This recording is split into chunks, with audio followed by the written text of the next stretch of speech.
이야기를 시작하기 전에 아래 댓글에 어디에서 시청하시는지 알려주세요. 이 영상이 마음에 드셨다면 좋아요와 구독 잊지 마세요. 즐거운 하루 보내세요. 이야기를 즐기세요. 나일러는 정확히 최고의 날을 보내고 있지 않았습니다. 그녀의 하이힐 굽은 구부러졌고 더위 때문에 머리카락은 계속 이마에 달라붙었으며 그녀가 들고 있는 종이 이력서에는 눈에 띄는 커피 얼룩이 있었습니다. 하지만 그녀는 단호했습니다. 오늘은 오랫동안 기다려온 카터프린트에서의 면접이 있는 날이었습니다. 그곳은 안정적인 급여, 버스 요금, 그리고 공짜 커피를 약속하는 작은 동네 커피숍이었죠. 몇 시간을 걸은 끝에 그녀는 마침내 그 주소에 도착했습니다. 그녀는 건물 앞에서 멈춰 섰습니다. 거대하고 전체가 유리로 되어 있었으며 꼭대기에는 카터 코퍼레이션, 카터 코어프이라고 쓰인 번쩍이는 간판이 있었습니다. 와, 이 커피숍 정말 고급스러워졌네. 토너에 돈을 엄청 썼나봐. 그녀는 중얼거리며 안으로 걸어 들어갔습니다. 접수원은 웃지 않고 그녀를 쳐다봤습니다. 이름이요. 나일라 베넷이요. 면접 때문에 왔습니다. 그녀는 그것이 실제보다 더 중요한 것처럼 미소 지었습니다. 접수원은 말없이 그녀에게 배지를 건네고 엘리베이터 쪽을 가리켰습니다. 7C5실입니다. 나일라는 정장을 입은 사람들과 함께 엘리베이터를 탔고 그들의 자세를 따라하려고 노력했으며 걸을 때마다 자신의 블레이저가 내는 시끄러운 소리를 눈치채지 못하는 척했습니다. 그녀가 도착했을 때 한 비서가 그녀를 유리회의실로 안내했습니다. 여기서 기다리시면 됩니다. 카터 씨가 만나실 겁니다.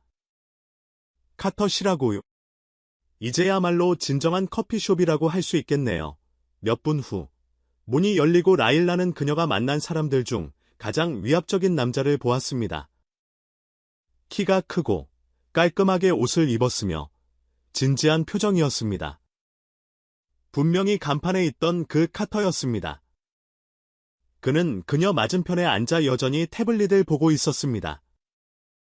이름, 나일라 베넷, 커피숍. 그는 그녀의 이력서를 보며 눈썹을 치켜올리며 물었습니다. 네, 저는 용지 걸림, 스테이플러 고장, 그리고 반항적인 토너에 대한 전문가입니다.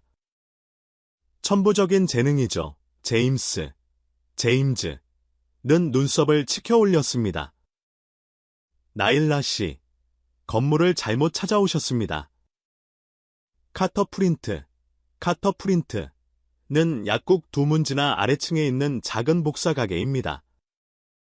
여기는 글로벌 기술 회사인 카터 코퍼레이션, 카터 코어프입니다. 여기 면접은 비서 자리입니다. 비서요. 그녀는 자세를 바로잡았습니다.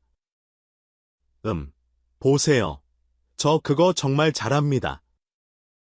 전화는 전문가처럼 받죠. 안녕하세요. 무엇을 도와드릴까요? 같은 모든 고전적인 대사를 외웠습니다. 그리고 열정을 담은 몇 가지 변형도 가지고 있죠. 그는 그녀를 쳐다보았고 그녀가 진심인지 파악하려는 것이 분명했습니다. 파일, 폴더, 심지어 망가진 마음도 정리하고 스프레드시트도 사용할 수 있습니다. 어느 정도는요? 전에 한번 열어봤습니다. 그것도 포함되죠. 그렇죠. 제임스는 천천히 눈을 깜빡였습니다. 당신은 3분 전까지만 해도 존재조차 몰랐던 직책에 당신을 고용하라고 낯선 사람을 설득하려고 하는 겁니까? 그것이 바로 제가 전문적인 유연성이라고 부르는 것입니다. 저는 적응합니다. 커피를 만들라고요? 할게요. 회의를 상기시켜달라고요?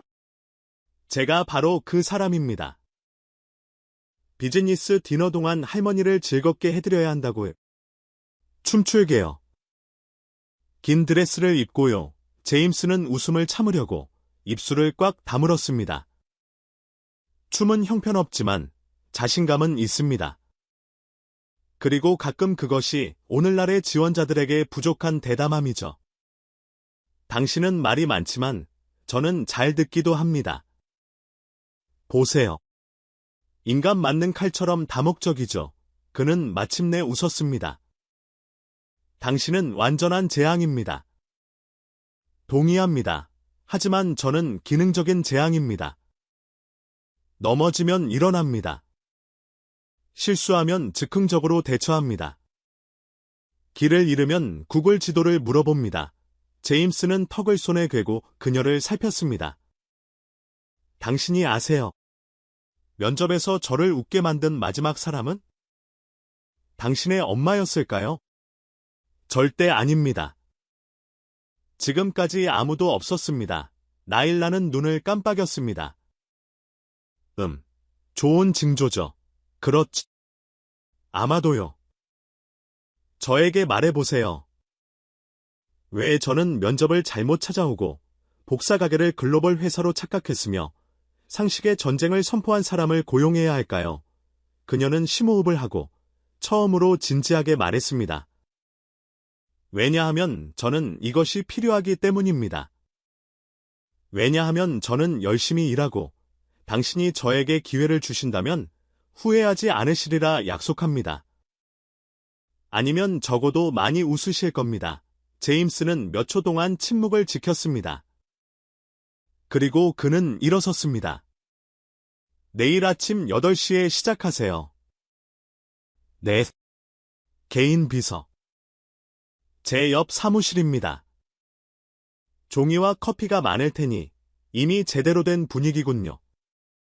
하지만 제발 첫 주에는 저를 창피하게 만들지 않도록 노력하세요. 나일라는 눈을 깜빡였습니다. 할 말을 잃었습니다. 진심이세요? 매우요. 그리고 저를 미스터라고 부르지 마세요. 제임스입니다. 그냥 제임스요. 그는 걸어 나갔습니다. 나일라는 거기에 서서 문을 응시했습니다. 잠시 동안 그녀는 이것이 몰래카메라 쇼라고 생각했습니다. 하지만 아닙니다. 그것은 현실이었습니다. 그녀는 여전히 충격 속에서 배지를 트로피처럼 들고 엘리베이터를 탔습니다. 건물을 잘못 찾아와서 일자리를 얻었어. 내가 정말 운이 좋거나 그가 정말 미쳤거나 둘 중 하나야.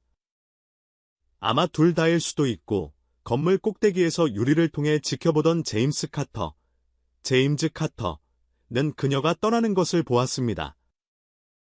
나일라는 아침 7시 56분에 나타났습니다. 그 자체만으로도 기적이었습니다. 일찍 일어나는 것은 이미 힘든 일이었습니다. 일찍 일어나서 흥분하는 것은요. 그것은 이명예의 거리, 옥 오브 페임의 별을 받을 만했습니다. 그녀는 전날과 같은 배지를 목에 걸고 자신이 얼마나 긴장했는지 숨기려는 미소를 지으며 카터 코퍼레이션으로 걸어 들어갔습니다. 그녀는 가장 격식이 있는 복장, 즉 가장 구겨지지 않은 블라우스와 숨을 참지 않고 지퍼를 올릴 수 있는 바지를 입고 있었습니다. 프런트 데스크에 다가갔을 때 전날의 같은 접수원은 그녀에게 같은 진심이세요. 라는 표정을 지었습니다. 나일라는 그저 퀴어하게 손을 흔들었습니다. 좋은 아침입니다. 첫 출근 날입니다. 웃으셔도 돼요. 제가 토너를 엉뚱한 곳에 넣지 않겠다고 약속합니다. 제 말은 어차피 여기 토너는 없죠. 그렇죠. 그녀는 혼자 웃었습니다. 접수원은 웃지 않았습니다. 그녀는 마치 몇 년 동안 거기서 일해 온 것처럼 17층으로 향했습니다. 사실 그녀는 불안감으로 기절하는 것을 막기 위해 자신의 걸음수를 세고 있었습니다. 엘리베이터에서 내리자 그녀는 완벽해 보이는 여성과 마주쳤습니다. 클립보드를 손에 들고 하이힐은 화난 메트로놈처럼 복도를 따라 또각거렸습니다. 나일라 씨시겠군요. 접니다. 새로운 비서입니다. 공식적으로는 실수로 고용되었지만 잘 해낼 준비가 되어 있습니다. 그녀는 눈썹을 치켜 올렸지만 아무 말도 하지 않았습니다. 저는 소피입니다. 비서실장입니다. 첫날 해고당하지 않도록 당신의 책상과 기본사항을 보여드리겠습니다. 동기부여가 되는 말투 마음에 드네요. 정말 안심이 됩니다. 나일라는 이미 자신의 발에 걸려 넘어지며 말했습니다. 소피는 웃지 않았습니다. 어쩌면 그녀는 접수원과 같은 소프트웨어를 가지고 있는지도 모릅니다. 나일라는 컴퓨터, 전화, 메모장, 그리고 침착하고 일정을 잡아라. Keep calm and schedule it. 라고 쓰인 흰색 머그잔이 있는 넓은 책상으로 안내되었습니다. 여기가 당신의 책상이 될 것입니다. 당신의 임무는 카터 씨의 일정을 잡고, 전화받고, 정리하고, 제 시간에 맞춰 유지하는 것입니다. 경고하지만 그것은 사자에게 요가 가르치려고 하는 것과 같습니다. 좋네요. 저는 도전을 좋아합니다. 전에 고양이에게 목욕을 시킨 적이 있습니다. 내 바늘을 꿰매야 했지만 냄새는 좋았습니다. 소피는 희미하게 미소 지었습니다. 그를 일주일 동안 혼란에서 벗어나게 할 수 있다면 상품을 받을 수 있습니다. 어떤 상품이요? 직업을 유지할 권리요. 나일라는 진지하게 고개를 끄덕이며 머릿속으로 메모하는 척했습니다. 다음 2시간 동안 그녀는 회사 시스템을 파악하기 위해 최선을 다했습니다. 그녀는 잘못된 것을 클릭하고 실수로 컴퓨터를 재부팅하고 인사과에 전화해서 청소부서인 줄 알았고 심지어 시스템에 존재하지도 않는 사람과 회의 일정을 잡았습니다. 별 상담가, 스타어 카운셀러는 임원이 아닙니다. 나일라 씨, 소피가 화면을 보며 말했습니다. 당신이 타이핑했습니까? 미래지향적인 직함인 줄 알았습니다. 누가 알겠어요. 우리가 우주선에 투자하고 있을지도 모르죠. 그날의 나머지는 작고 완벽한 타이밍의 재앙들과 함께 지나갔습니다. 그녀는 카페트에 클립 한 상자 전체를 떨어뜨렸고 임원을 커피 배달원으로 착각했으며 전화통화 중에는 이마에 중요, important, 라고 쓰인 포스트잇을 붙였습니다. 점심 도시락을 배달하던 시절에 얻은 습관이었습니다. 11시경, 제임스가 궁금한 표정으로 사무실에서 나왔습니다. 스스로에게 알림을 붙이고 있는 겁니까? 시각적 전략입니다. 제 뇌는 가끔 화면을 무시하지만 제 이마는 절대 무시하지 않습니다. 과학이죠. 그는 그녀의 책상 가장자리에 기대었습니다. 아직 불을 지르지는 않았습니까? 아직요. 하지만 프린터가 10분 전에 저에게 이상한 눈빛을 보냈습니다. 지켜보고 있습니다. 제임스는 조용히 웃었습니다. 전화는요? 2통 받았습니다. 하나는 당신 할머니였습니다. 잘 먹고 있는지 알고 싶어 하십니다. 다른 하나는 제임스라고만 말하고 끄는 여자였습니다. 전 여자친구인 것 같습니다. 아니면 미래의 전 여자친구일 수도 있고요. 그리고 뭐라고 말했습니까? 제가 제임스는 실제보다 더 친절해 보이려고 노력하느라 바쁘다고 말했습니다. 정확하게 들리네요. 설득력이 있었습니까? 매우요. 제임스는 고개를 흔들며 다시 사무실로 걸어 들어갔습니다. 소피가 바로 뒤따라 나타났습니다. 익명의 전화에 정말 그렇게 말했습니까? 네, 대담하다고 생각했습니다. 여기는 기업입니다. 좀 더 자제할 필요가 있습니다. 자제할 수 있습니다. 저는 그저 고무줄이 필요할 뿐입니다. 점심시간에 라일라는 회사 구내식당으로 내려갔습니다.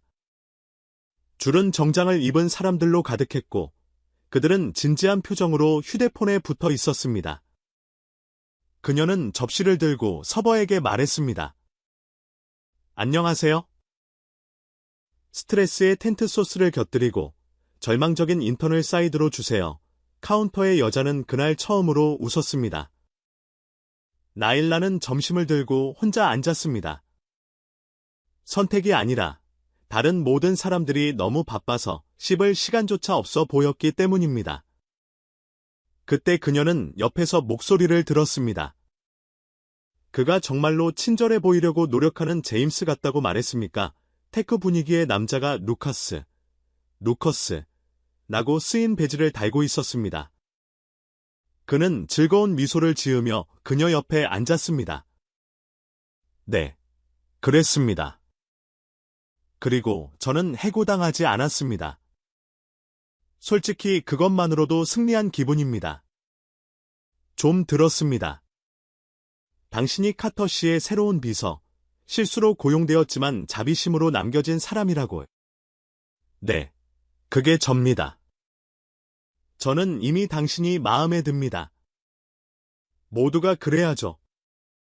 저는 매력적인 혼돈의 공입니다. 오후가 끝날 무렵, 나일라는 다음 날의 모든 회의 일정을 잡았고 두 사람의 이름만 섞였습니다. 소피는 중립적인 표정으로 그녀의 책상을 지나갔습니다. 첫날 살아남았군요. 놀랍습니다. 저도요. 저는 3시가 되기 전에 누군가가 저를 판지 상자에 넣어 포장할 거라고 생각했습니다. 카터 씨가 당신을 보고 싶어 하십니다. 나일라의 눈이 커졌습니다. 저를 보고 싶어 하신다고요? 지금 당장요. 어제처럼요. 가세요. 그녀는 제임스의 문을 두드렸습니다. 그는 책상에 앉아 스프레드시트를 검토하고 있었습니다. 나일라 씨. 그는 고개를 들지 않고 말했습니다. 저에게 말해보세요. 비서가 정확히 무엇을 해야 한다고 생각합니까? 쉽습니다. 다른 누구도 다루고 싶어 하지 않는 것을 다루는 것입니다. 다른 모두가 잊어버리는 것을 기억하는 것입니다. 그리고 세상이 불타는 동안 미소 짓는 것입니다. 저는 또한 엘리베이터 문을 잡아주고 기술 용어를 이해하는 척하는 것도 잘합니다. 그는 고개를 들고 팔짱을 꼈습니다. 당신은 흥미로운 하루를 보냈습니다. 흥미로운 것을 정의해 주세요. 재미있고, 혼란스럽고, 비효율적이지만, 놀랍게도 기능적이었습니까? 그것이 칭찬이라면 받아들이겠습니다. 비판이라면 끝까지 부인하겠습니다. 제임스는 살짝 미소 지었습니다. 더 이상한 것이 뭔지 아십니까? 당신도 카터 코퍼레이션이 커피숍이라고 생각했습니다. 아닙니다. 그것은 모든 것에도 불구하고 당신은 우리가 이 직책에 고용한 마지막 3명의 사람들보다 더 많은 일을 해냈다는 것입니다. 그것이 칭찬이었습니까? 왜냐하면 제 자존감이 방금 급상승했거든요. 칭찬이었습니다. 하지만 익숙해지지 마세요. 집에 가서 푹 쉬시고 내일은 혼돈 인턴, 케이아스 인턴이라고 쓰인 티셔츠를 입고 오지 않도록 노력하세요. 알겠습니다. 하지만 솔직히 말해서 그거 정말 좋은 아이디어네요. 그녀가 나가는 길에 나일라는 자부심을 가지고 엘리베이터 버튼을 눌렀습니다. 하루가 지났고 수수께끼처럼 흥미를 느끼는 상사, 이제 형편없이 춤추고 생일을 쉽게 기억하는 비서를 둔 거대한 회사, 집으로 가는 길에 그녀는 엄마에게 전화했습니다. 엄마, 믿을 수 없을 거예요. 나 오늘 시작했고 아직 해고당하지 않았어요. 그게 좋은 거니? 그건 기적이에요. 엄마. 에어컨이 나오는 기적이죠. 나중에 제임스는 나일라가 하루 종일 일했던 책상을 여전히 응시하고 있었습니다. 그는 모니터에 붙어있는 다채로운 포스트잇을 보았습니다. 그중 하나에는 기억하는 것을 잊지 마세요라고 쓰여 있었습니다. 그는 미소를 지었습니다.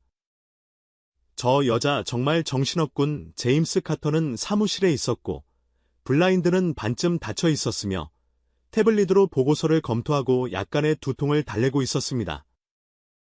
두 번째 커피를 막 마셨을 때 그의 전화기가 어깨를 긴장하게 만드는 이름, 에블린 할머니, 그랜마 에벌린로 울렸습니다. 그는 조심스럽게 받았습니다. 안녕하세요, 할머니. 그 피곤한 소리 나한테 하지 마. 정오인데 네가 제대로 된 걸 먹었을 리 없잖아. 커피는 다 큰 남자를 먹여 살리지 못해. 제임스, 다크서클도 숨기지 못하고 제임스는 한숨을 쉬고 의자에 기댔습니다. 저는 괜찮아요. 정말로요. 그냥 사무실에서 바쁜 하루였어요.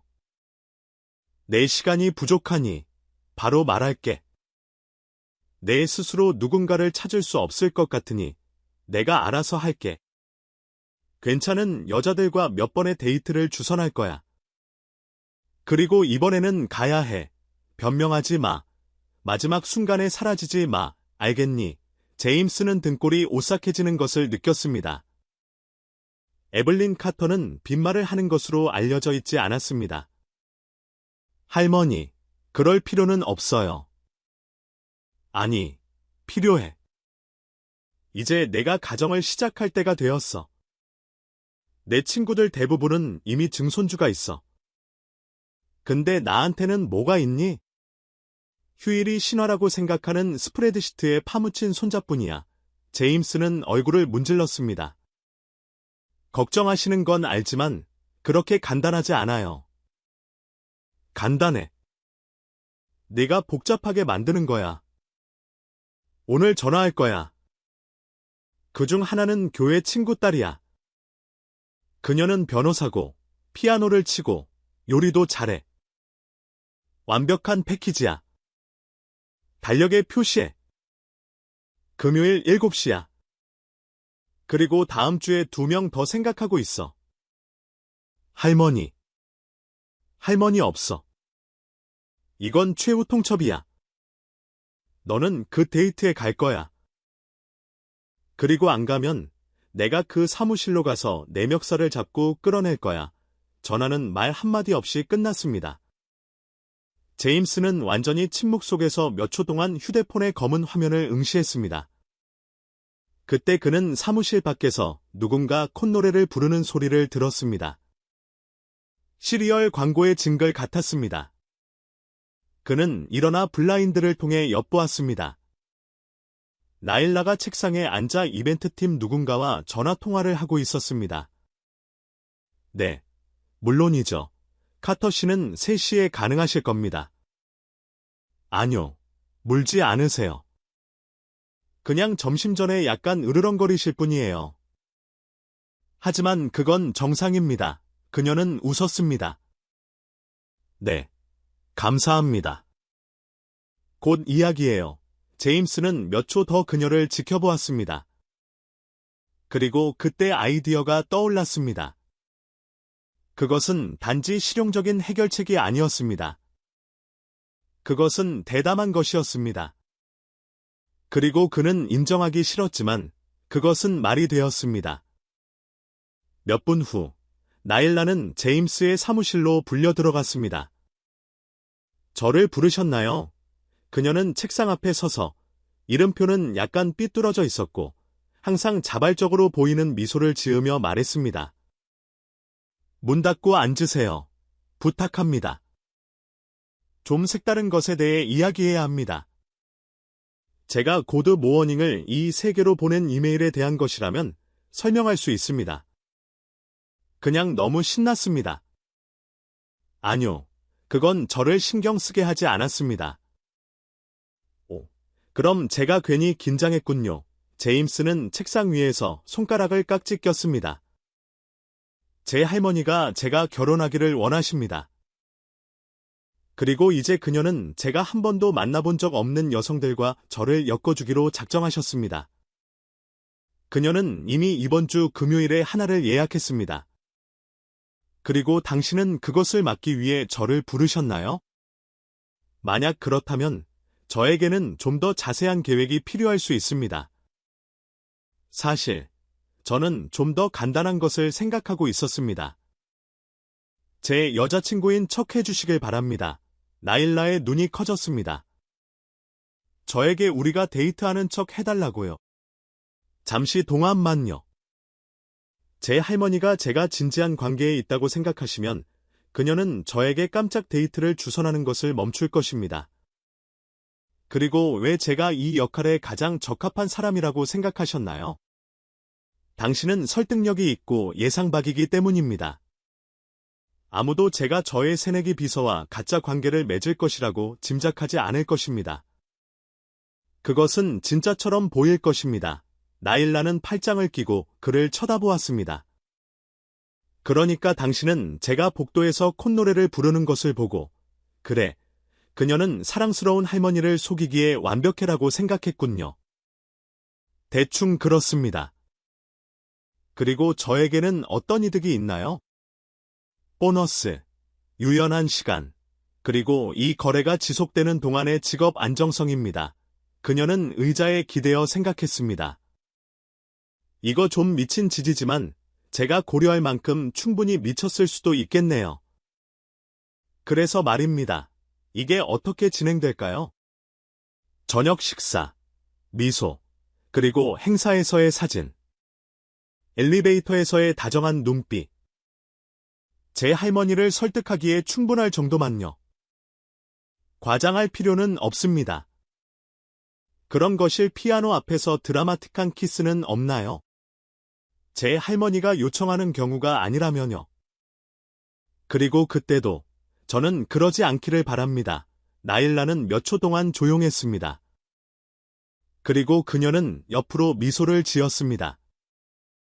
좋아요. 합류하겠습니다. 하지만 저에게는 몇 가지 조건이 있습니다. 조건이 내일 아침 9시 이전에는 만남 금지. 누가 제가 사랑에 빠졌는지 물으면 저는 당신이 분기별 보고서로 저를 설득했다고 말하고 싶습니다. 그리고 3. 공공장소에서는 당신은 적어도 눈으로 미소 지어야 합니다. 제임스는 심호흡을 하고 손을 내밀었습니다.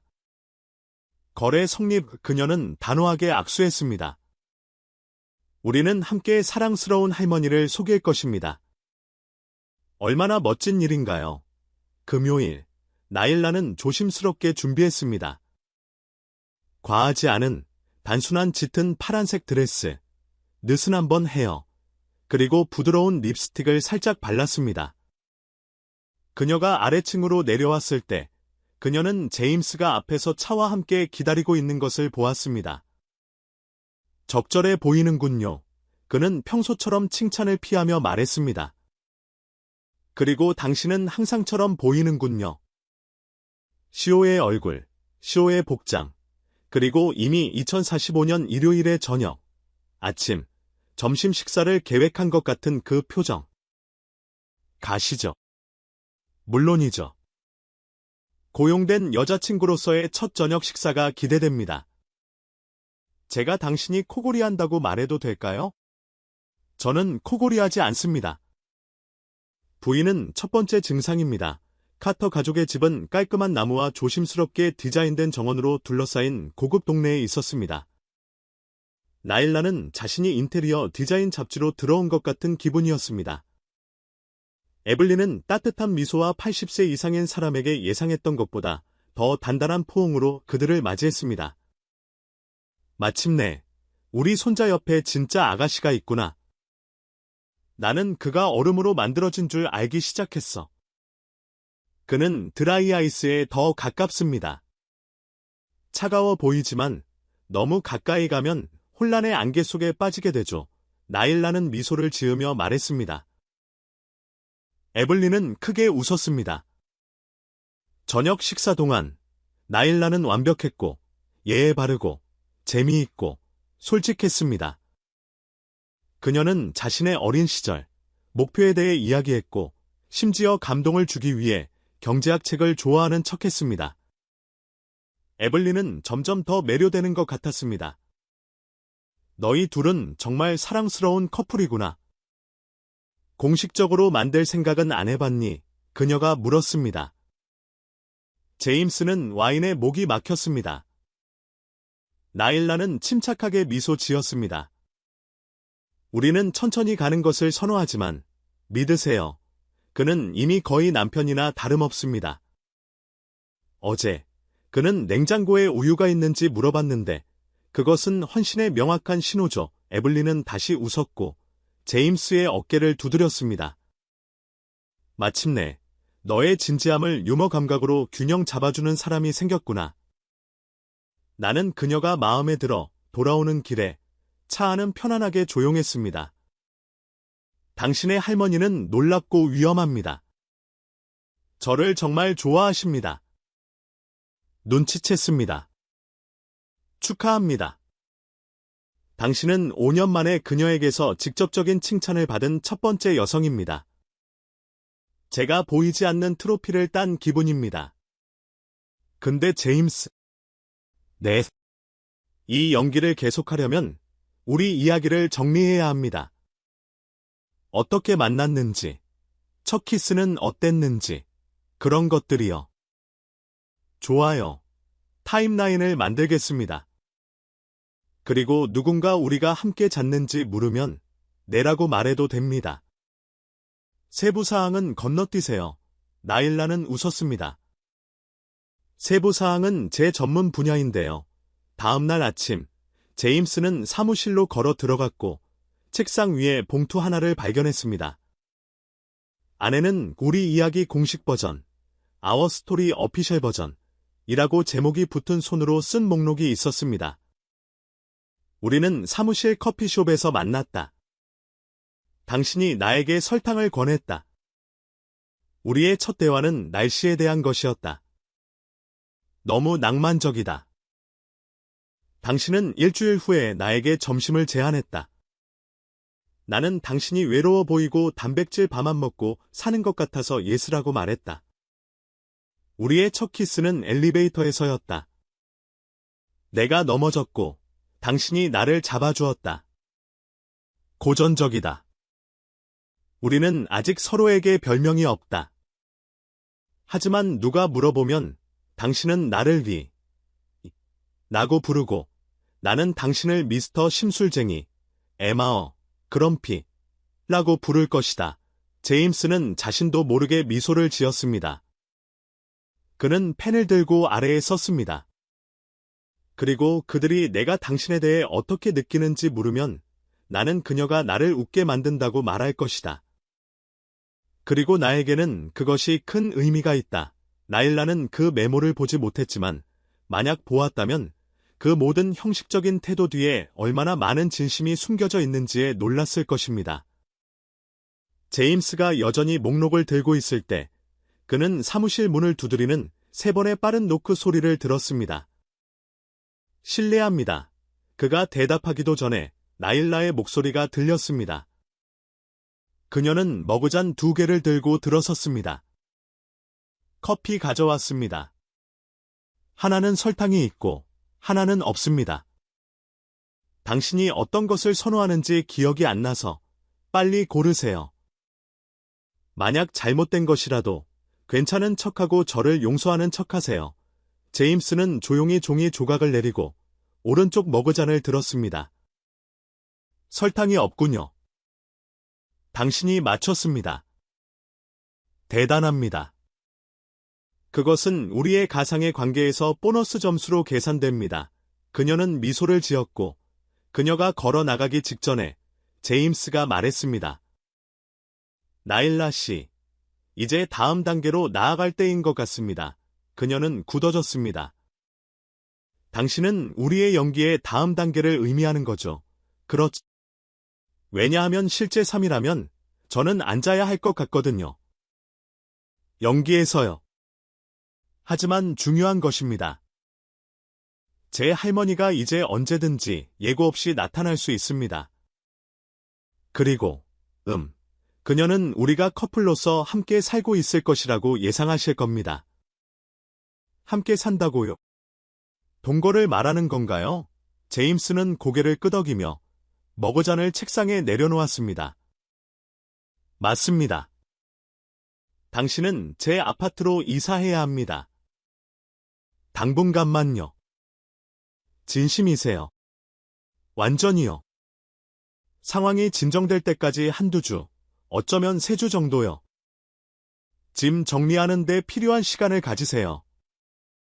이사는 제가 돕겠습니다. 나일라는 잠시 멈추고 곰곰이 생각했습니다. 그러니까 당신은 제가 당신과 같은 장소에 살고 당신의 여자친구인 척하고 저녁 식사 내내 미소 짓고 어쩌면 가족 점심 식사에 참석하고 이 모든 것을 제 집과 당신의 집 사이의 안전한 거리를 유지하면서 하기를 원하시는군.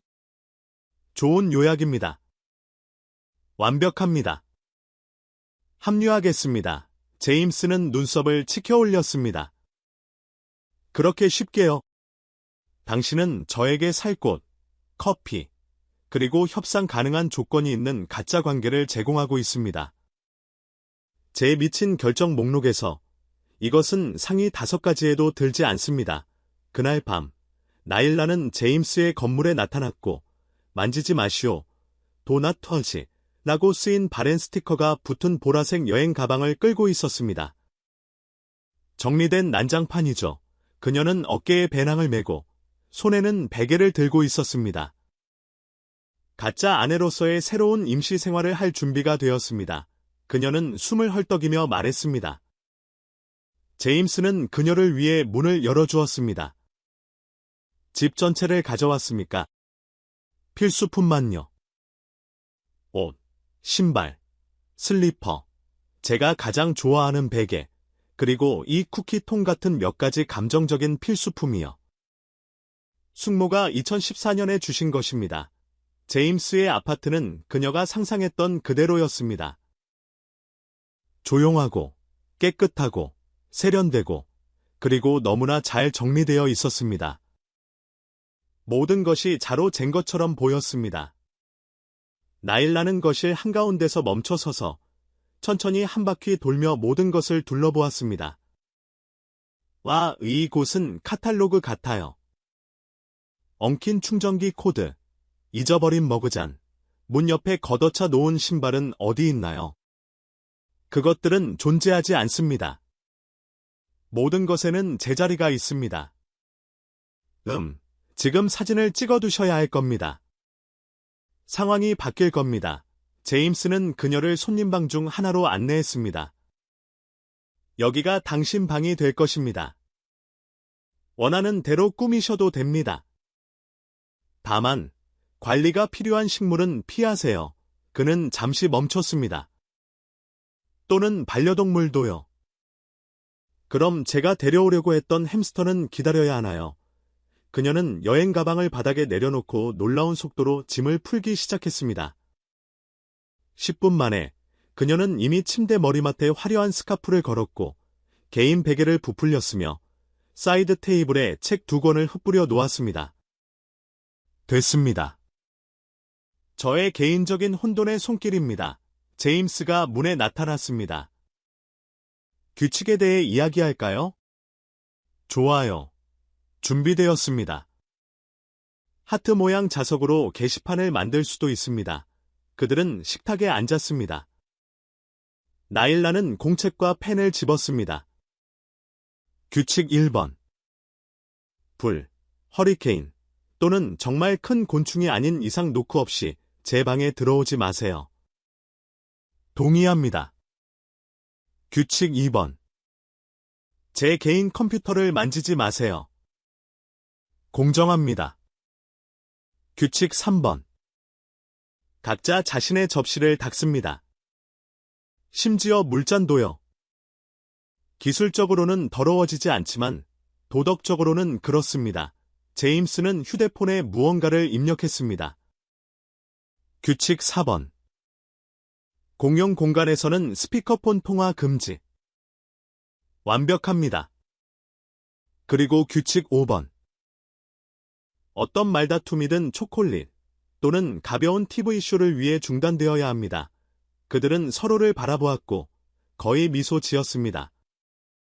우리는 매우 합리적이군요. 나일라가 말했습니다.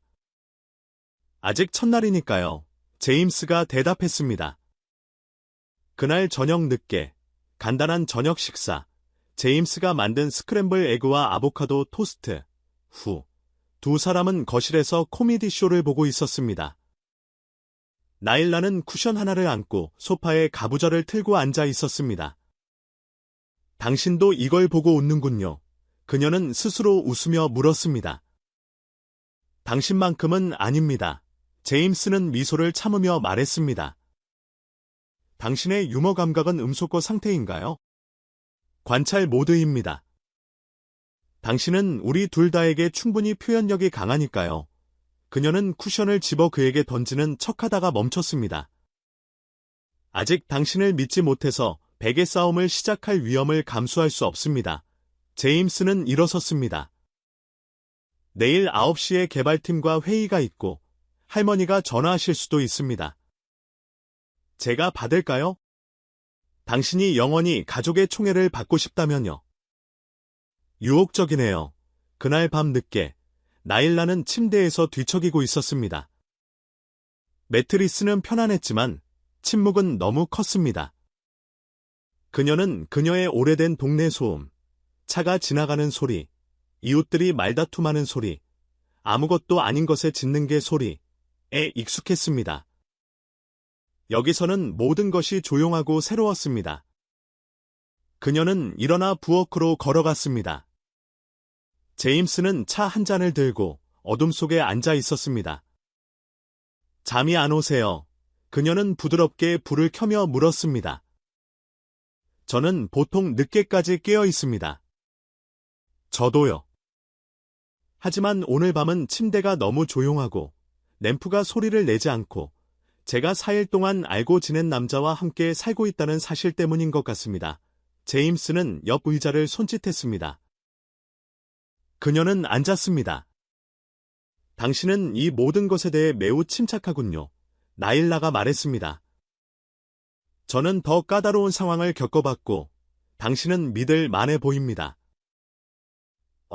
그것이 우리가 만난 이후로 당신이 한 말 중 가장 좋은 말일지도 모르겠네요. 익숙해지지 마세요. 저는 좋은 것에 익숙해지지 않습니다. 그것들은 보통 힘든 일과 함께 오니까요. 그들은 잠시 침묵 속에 앉아 있었습니다. 그때 라일라가 물었습니다. 할머니가 예고 없이 들르시기로 결정하면 어쩌죠? 그러실 겁니다. 시간 문제일 뿐입니다. 그럼 우리는 설득력 있게 보여야 합니다. 함께 찍은 사진. 당신의 욕실의 제 칫솔. 어쩌면 문 옆에 신발 한 켤레도요. 이미 난장판을 계획하고 있습니까? 전략적인 난장판입니다. 계획의 일부죠. 좋아요. 하지만 할머니 앞에서 저를 마오니, 머오니 라고 부르지 마세요. 그리고 당신은 상황이 요구하지 않는 한 절을 달링, 다어링 이라고 부르지 마세요. 나일라가 미소 지었습니다. 좋아요. 이제 침대로 돌아가세요. 내일은 연기할 일상이 있습니다. 아침에 나일라는 다른 방에서 들려오는 제임스의 알람 소리에 잠에서 깼습니다. 그녀는 재빨리 옷을 입고 머리를 묶고 부엌으로 걸어 들어갔습니다. 그는 이미 거기에 있었고 회색 정장과 광택이 나는 신발을 신고 있었습니다. 당신은 무서울 정도로 효율적으로 준비하는군요. 그녀가 말했습니다. 습관입니다. 저는 셔츠 2개 중에서 고르는 데만 10분이 걸렸습니다. 그리고 세 번째 셔츠를 골랐죠. 제임스는 그녀에게 인쇄된 목록을 건넸습니다. 기억해야 할 것들, 생일, 회사 행사 날짜, 친척 이름, 그리고 우리가 어떻게 만났는지. 나일라는 첫 줄을 읽었습니다. 우리는 커피숍에서 만났다. 당신이 나에게 설탕을 권했다. 달콤하군요. 간단하고 믿을 만합니다. 그녀는 조금 더 읽었습니다. 첫 키스, 엘리베이터 사고 구조. 와, 거의 시적이군요. 효과가 있습니까? 효과는 있지만 저는 보조 낭만적인 대사가 있는 부록을 원합니다. 당신을 만난 이후로 커피 맛이 더 달콤해졌어요. 같은 거요. 제임스는 그녀를 쳐다보았습니다.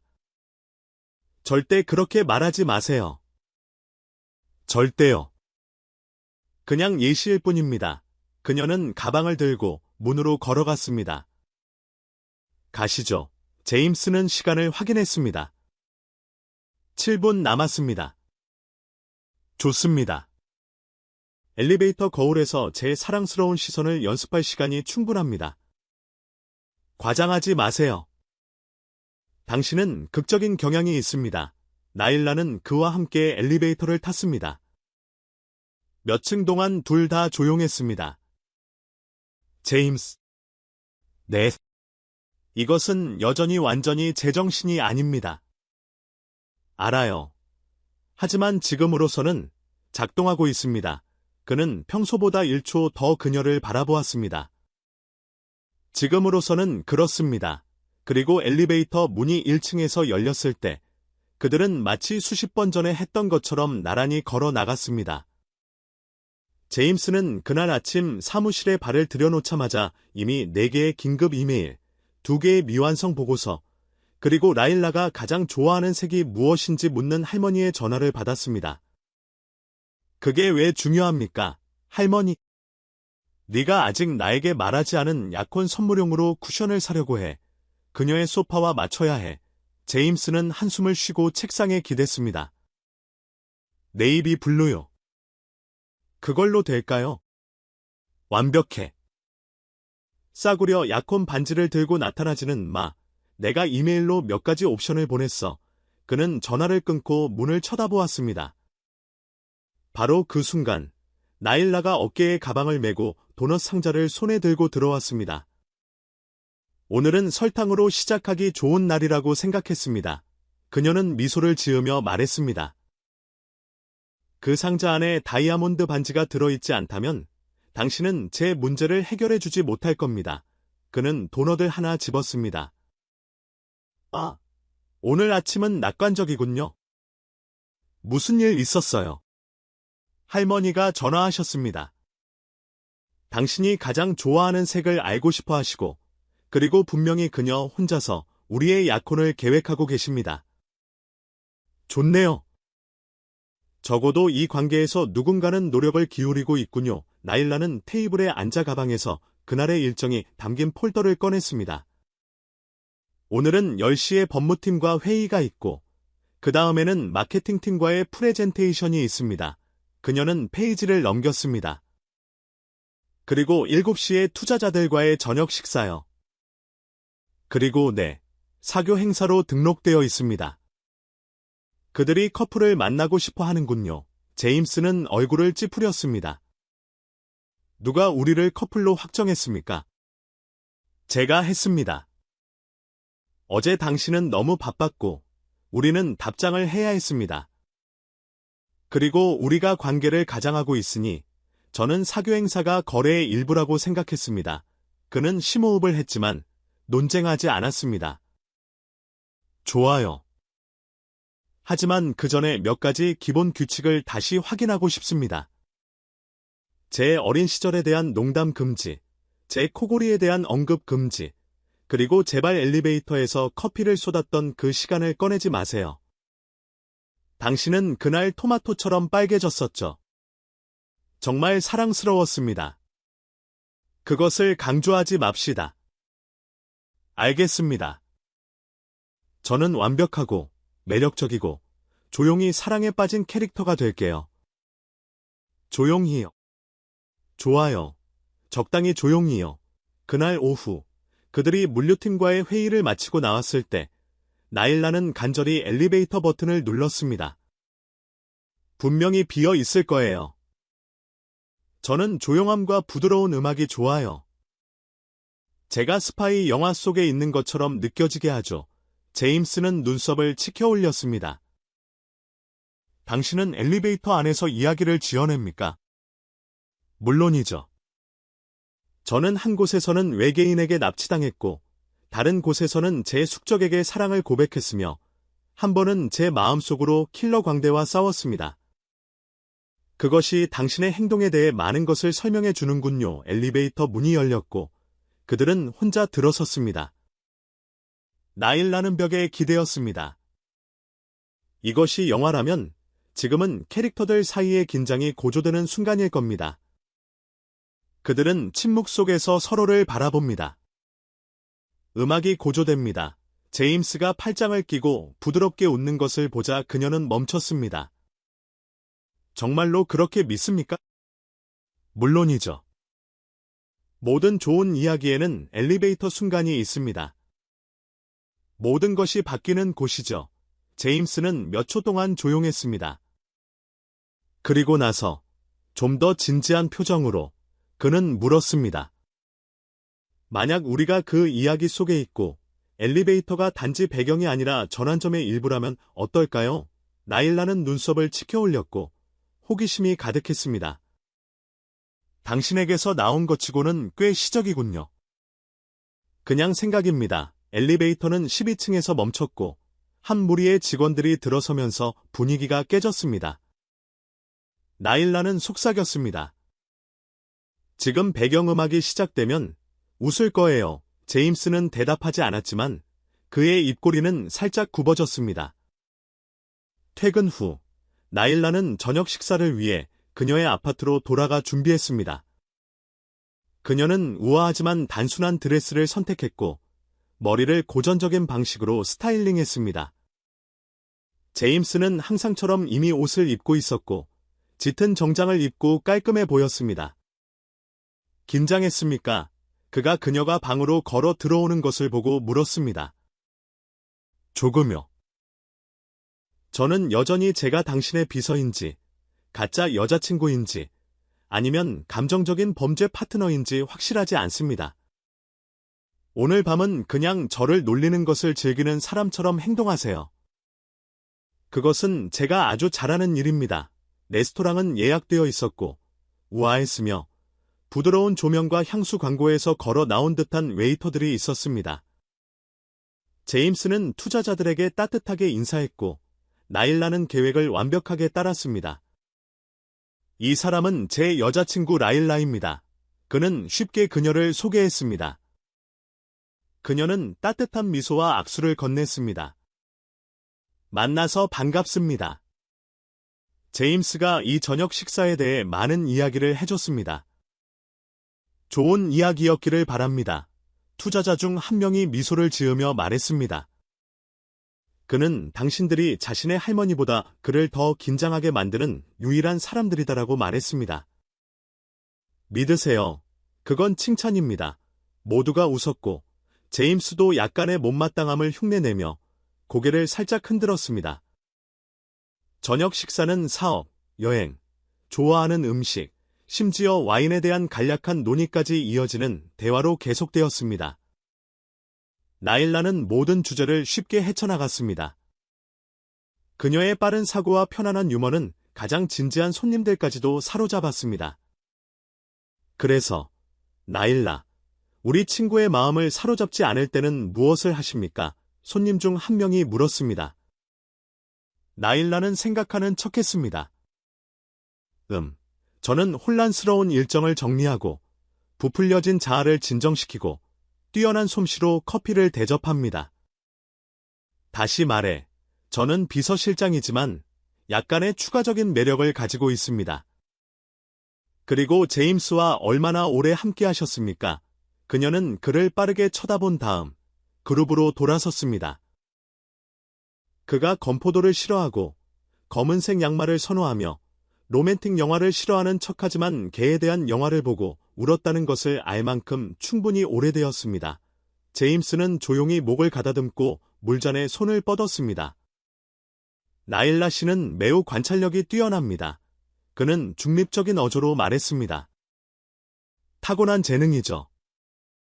저는 감정 레이더와 가짜 강한 남자들을 위한 날카로운 눈을 가지고 있습니다.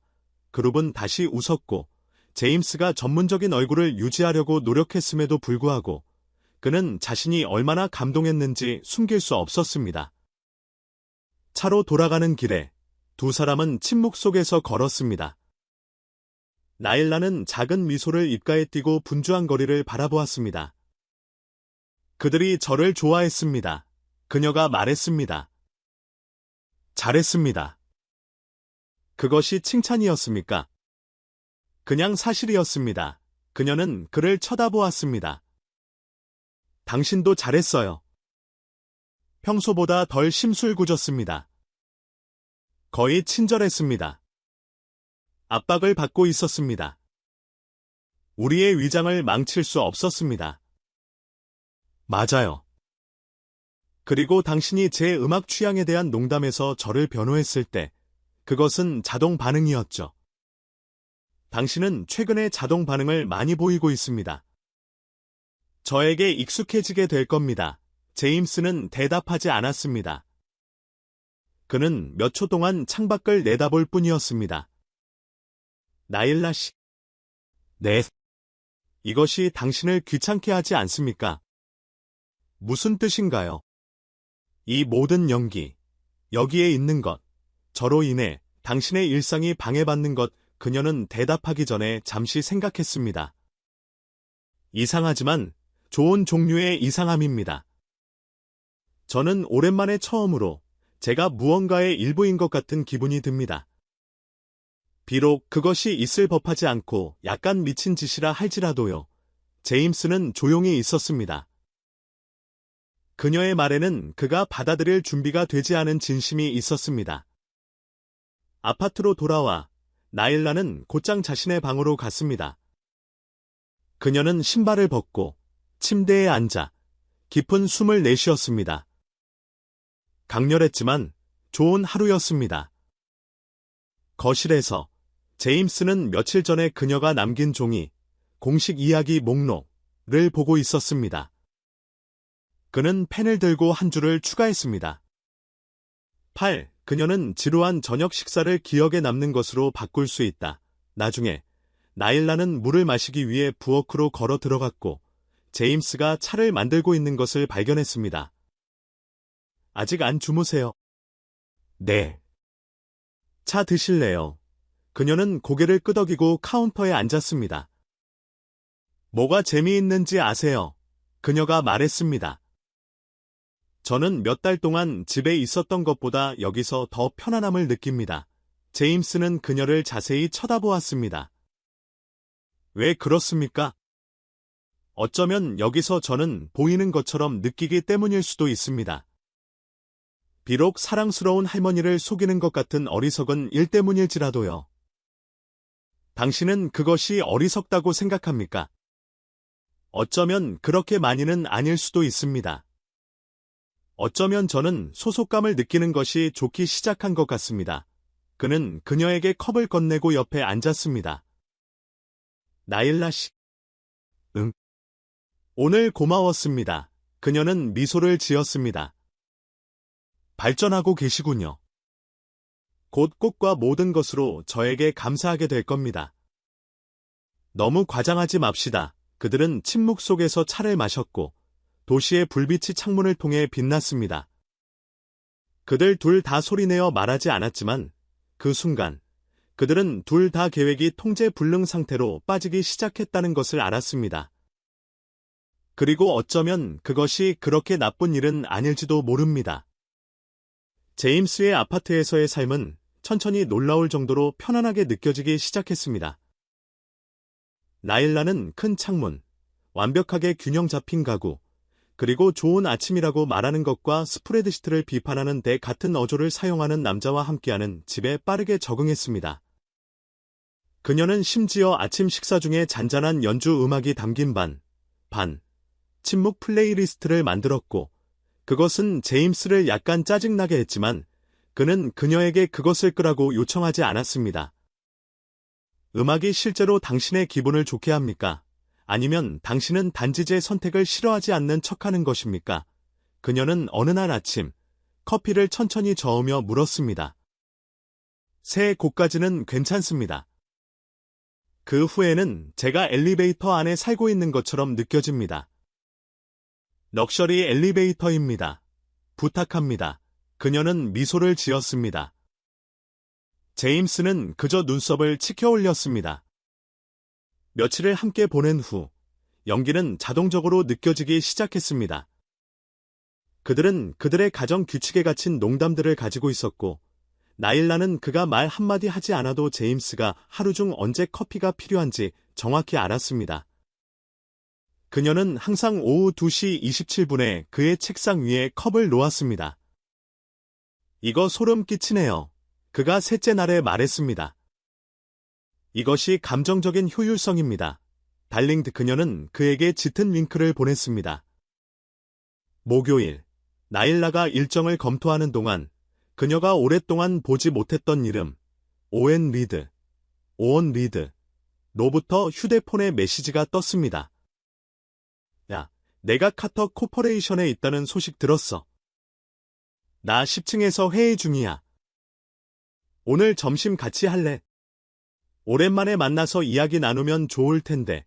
그녀는 그것을 읽으며 미소를 지었습니다. 오웬은 그녀의 고등학교 동창이었고 물려받은 신발을 신거나 식료품 봉투에 점심을 가져오는 것에 대해 그녀를 놀리지 않은 몇 안 되는 친구 중 한 명이었습니다. 그는 친절하고 재미있었고 그 당시에는 엄청나게 인기가 있었습니다. 그 이후로 그들은 가끔 메시지를 교환했지만 다시 만난 적은 없었습니다. 오웬이 누구입니까? 제임스가 그녀의 다른 미소를 눈치채고 물었습니다. 오래된 친구요. 학교 동창입니다. 여기 사무실에 있는데 점심을 같이 먹자고 합니다.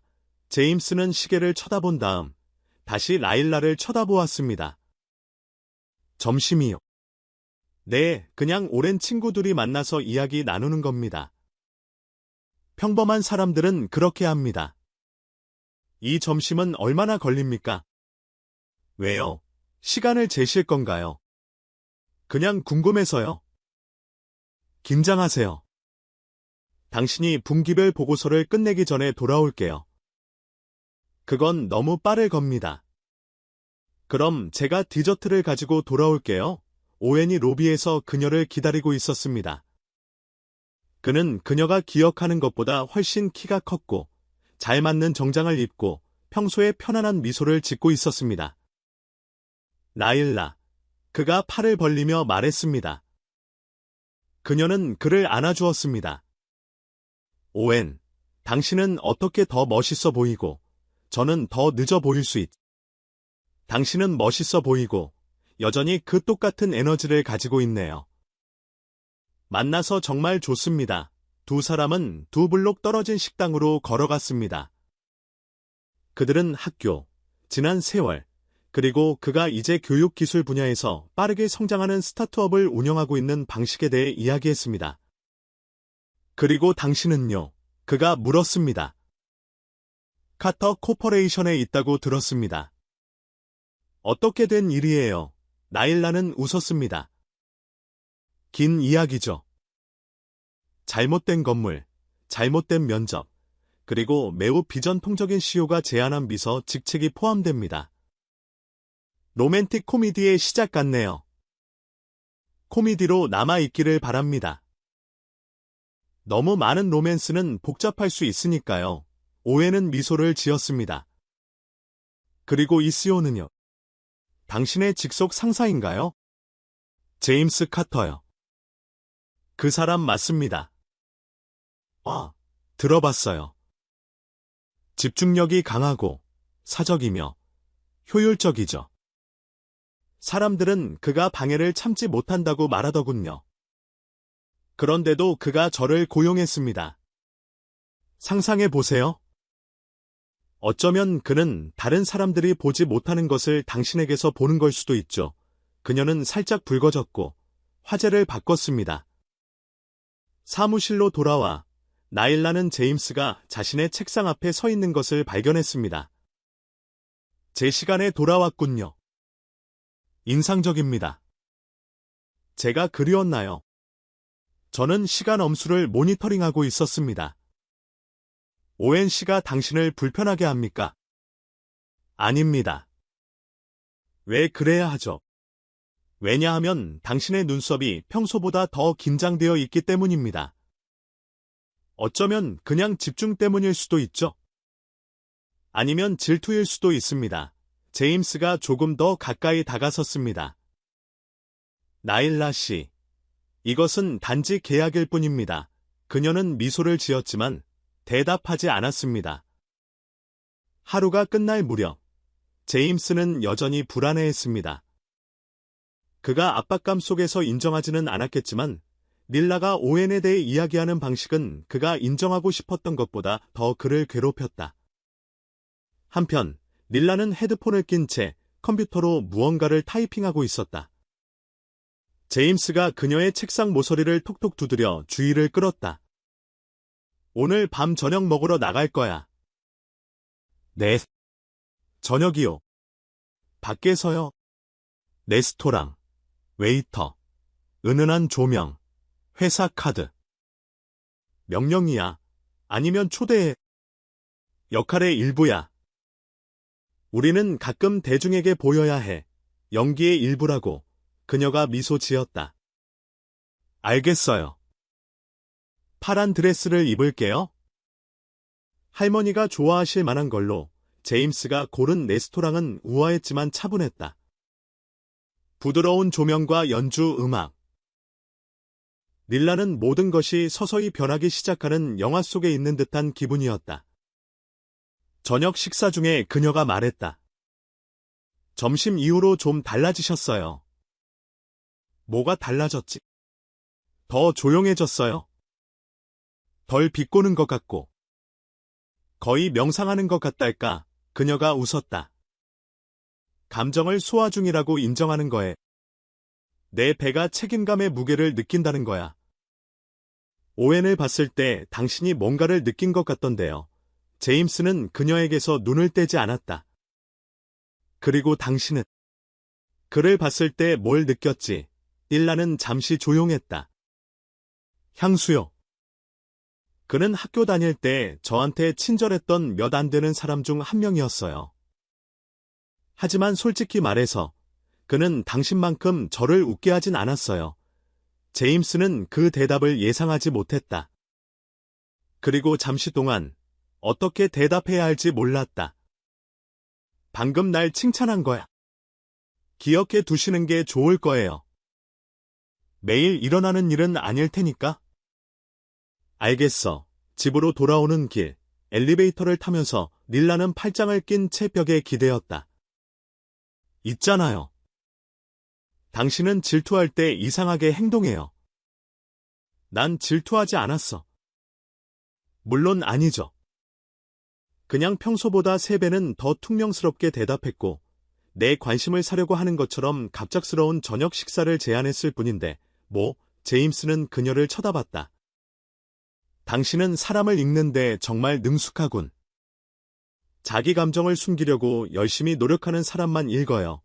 그가 깊은 숨을 쉬었다. 닐라, 이건 계획에 없던 거야. 정확히 뭐가요? 감정이요. 질투요. 혼란이요. 알아요. 하지만 우리는 인간이잖아요. 그리고 인간은 가장 단순한 것조차 복잡하게 만들죠. 엘리베이터가 그들의 층에 도착했다. 그들은 아무 말 없이 걸어 나갔다. 그날 밤 늦게 집에 돌아온 제임스는 부엌으로 걸어 들어갔고 딜라가 카운터에 앉아 상자에서 바로 시리얼을 먹고 있는 것을 발견했다. 아침 식사하기엔 너무 이르고 저녁 먹기엔 너무 늦었군. 그가 말했다. 감정적 혼란의 식사죠. 분위기에 딱 맞아요. 그는 물 한 잔을 따르고 카운터에 기대었다. 오늘 일 말인데? 괜찮아요. 그녀가 말을 잘랐다. 이해해요. 우리는 그냥 연기하는 것뿐이잖아요. 제임스, 그녀가 일어섰다. 계획은 단순했지만 삶은 결코 그렇지 않다는 걸 알아요. 그리고 보세요. 저는 계속 연기할 의향이 있지만 이게 매일 더 현실적으로 느껴지기 시작한다는 사실을 무시하라고는 하지 마세요. 제임스는 오랫동안 그녀를 지켜봤다. 난 당신이 다치는 걸 원하지 않았어. 결국 다치는 건 당신일 수도 있잖아요. 그녀는 옅은 미소를 지으며 부엌을 나섰고 제임스에게는 답변보다 더 많은 질문만 남겼다. 그녀의 방에서 릴라는 베개를 안고 누웠다. 처음으로 그녀는 무엇이 가짜이고 무엇이 현실로 느껴지기 시작하는지 구별할 수 없었다. 그리고 벽 반대편에서 제임스도 잠을 이룰 수 없었다. 그들은 연기하고 있었지만 마음 깊은 곳에서는 둘 다 이것이 더 이상 단순한 계약이 아니라는 것을 알았다. 그것은 그들 중 누구도 계획하지 않은 무언가가 되어가고 있었다. 금요일 밤, 카터 코퍼레이션 건물은 거의 완전히 어두웠다. 대부분의 아파트는 하루를 마쳤다. 엘리베이터 소리는 줄었고 한 방에서만 불이 켜져 있을 뿐 복도는 침묵으로 가득했다. 제임스는 책상에 앉아 넥타이를 느슨하게 풀고 확장 투자에 대한 상세 보고서를 검토하고 있었다. 이미 8시가 넘었지만 문서 더미는 줄어들기는커녕 계속 쌓여갔다. 그는 차가운 커피를 한 모금 더 마시고 얼굴을 문질렀다. 릴라가 손에 주스 한 잔과 초콜릿 바를 들고 문가에 나타났다. 야간 개입입니다. 그녀가 주스를 건네며 말했다. 그렇게 큰 다크서클을 달고 있으면 아무도 생산적일 수 없어요. 제임스는 순순히 그것을 받았다. 아직도 여기 있어. 누군가는 당신이 카페인만 마시는 게 아니라 뭐라도 먹는지 확인해야죠. 게다가 저는 월요일 행사를 위한 계약서들을 검토하고 있는데 솔직히 아무도 저에게 같은 이메일을 4번째로 다시 보내라고 요구하지 않는 밤에 일하는 게 더 쉬워요. 당신은 남아있을 필요 없어. 알아요. 하지만 골똘히 생각하는 것보단 나아요. 가끔 조용한 마음이 붐비는 방보다 더 시끄러울 때가 있죠. 제임스는 그녀를 더 자세히 쳐다봤다. 괜찮아. 일라는 망설이다가 그의 책상 맞은편 의자에 앉았다. 오웬 기억하시죠? 학교 친구요. 제가 어떻게 잊겠어요? 그가 오늘 저한테 메시지를 보냈어요. 다시 만나고 싶다고 했는데 저는 그게 옳은 일일까 생각하기 시작했어요. 그가 좋은 사람이 아니어서가 아니라 좋은 사람이긴 해요. 그냥 설레지 않았어요. 그리고 왜 그런지 알 것 같아요. 제임스는 아무 말도 하지 않았다. 그는 그저 들었다.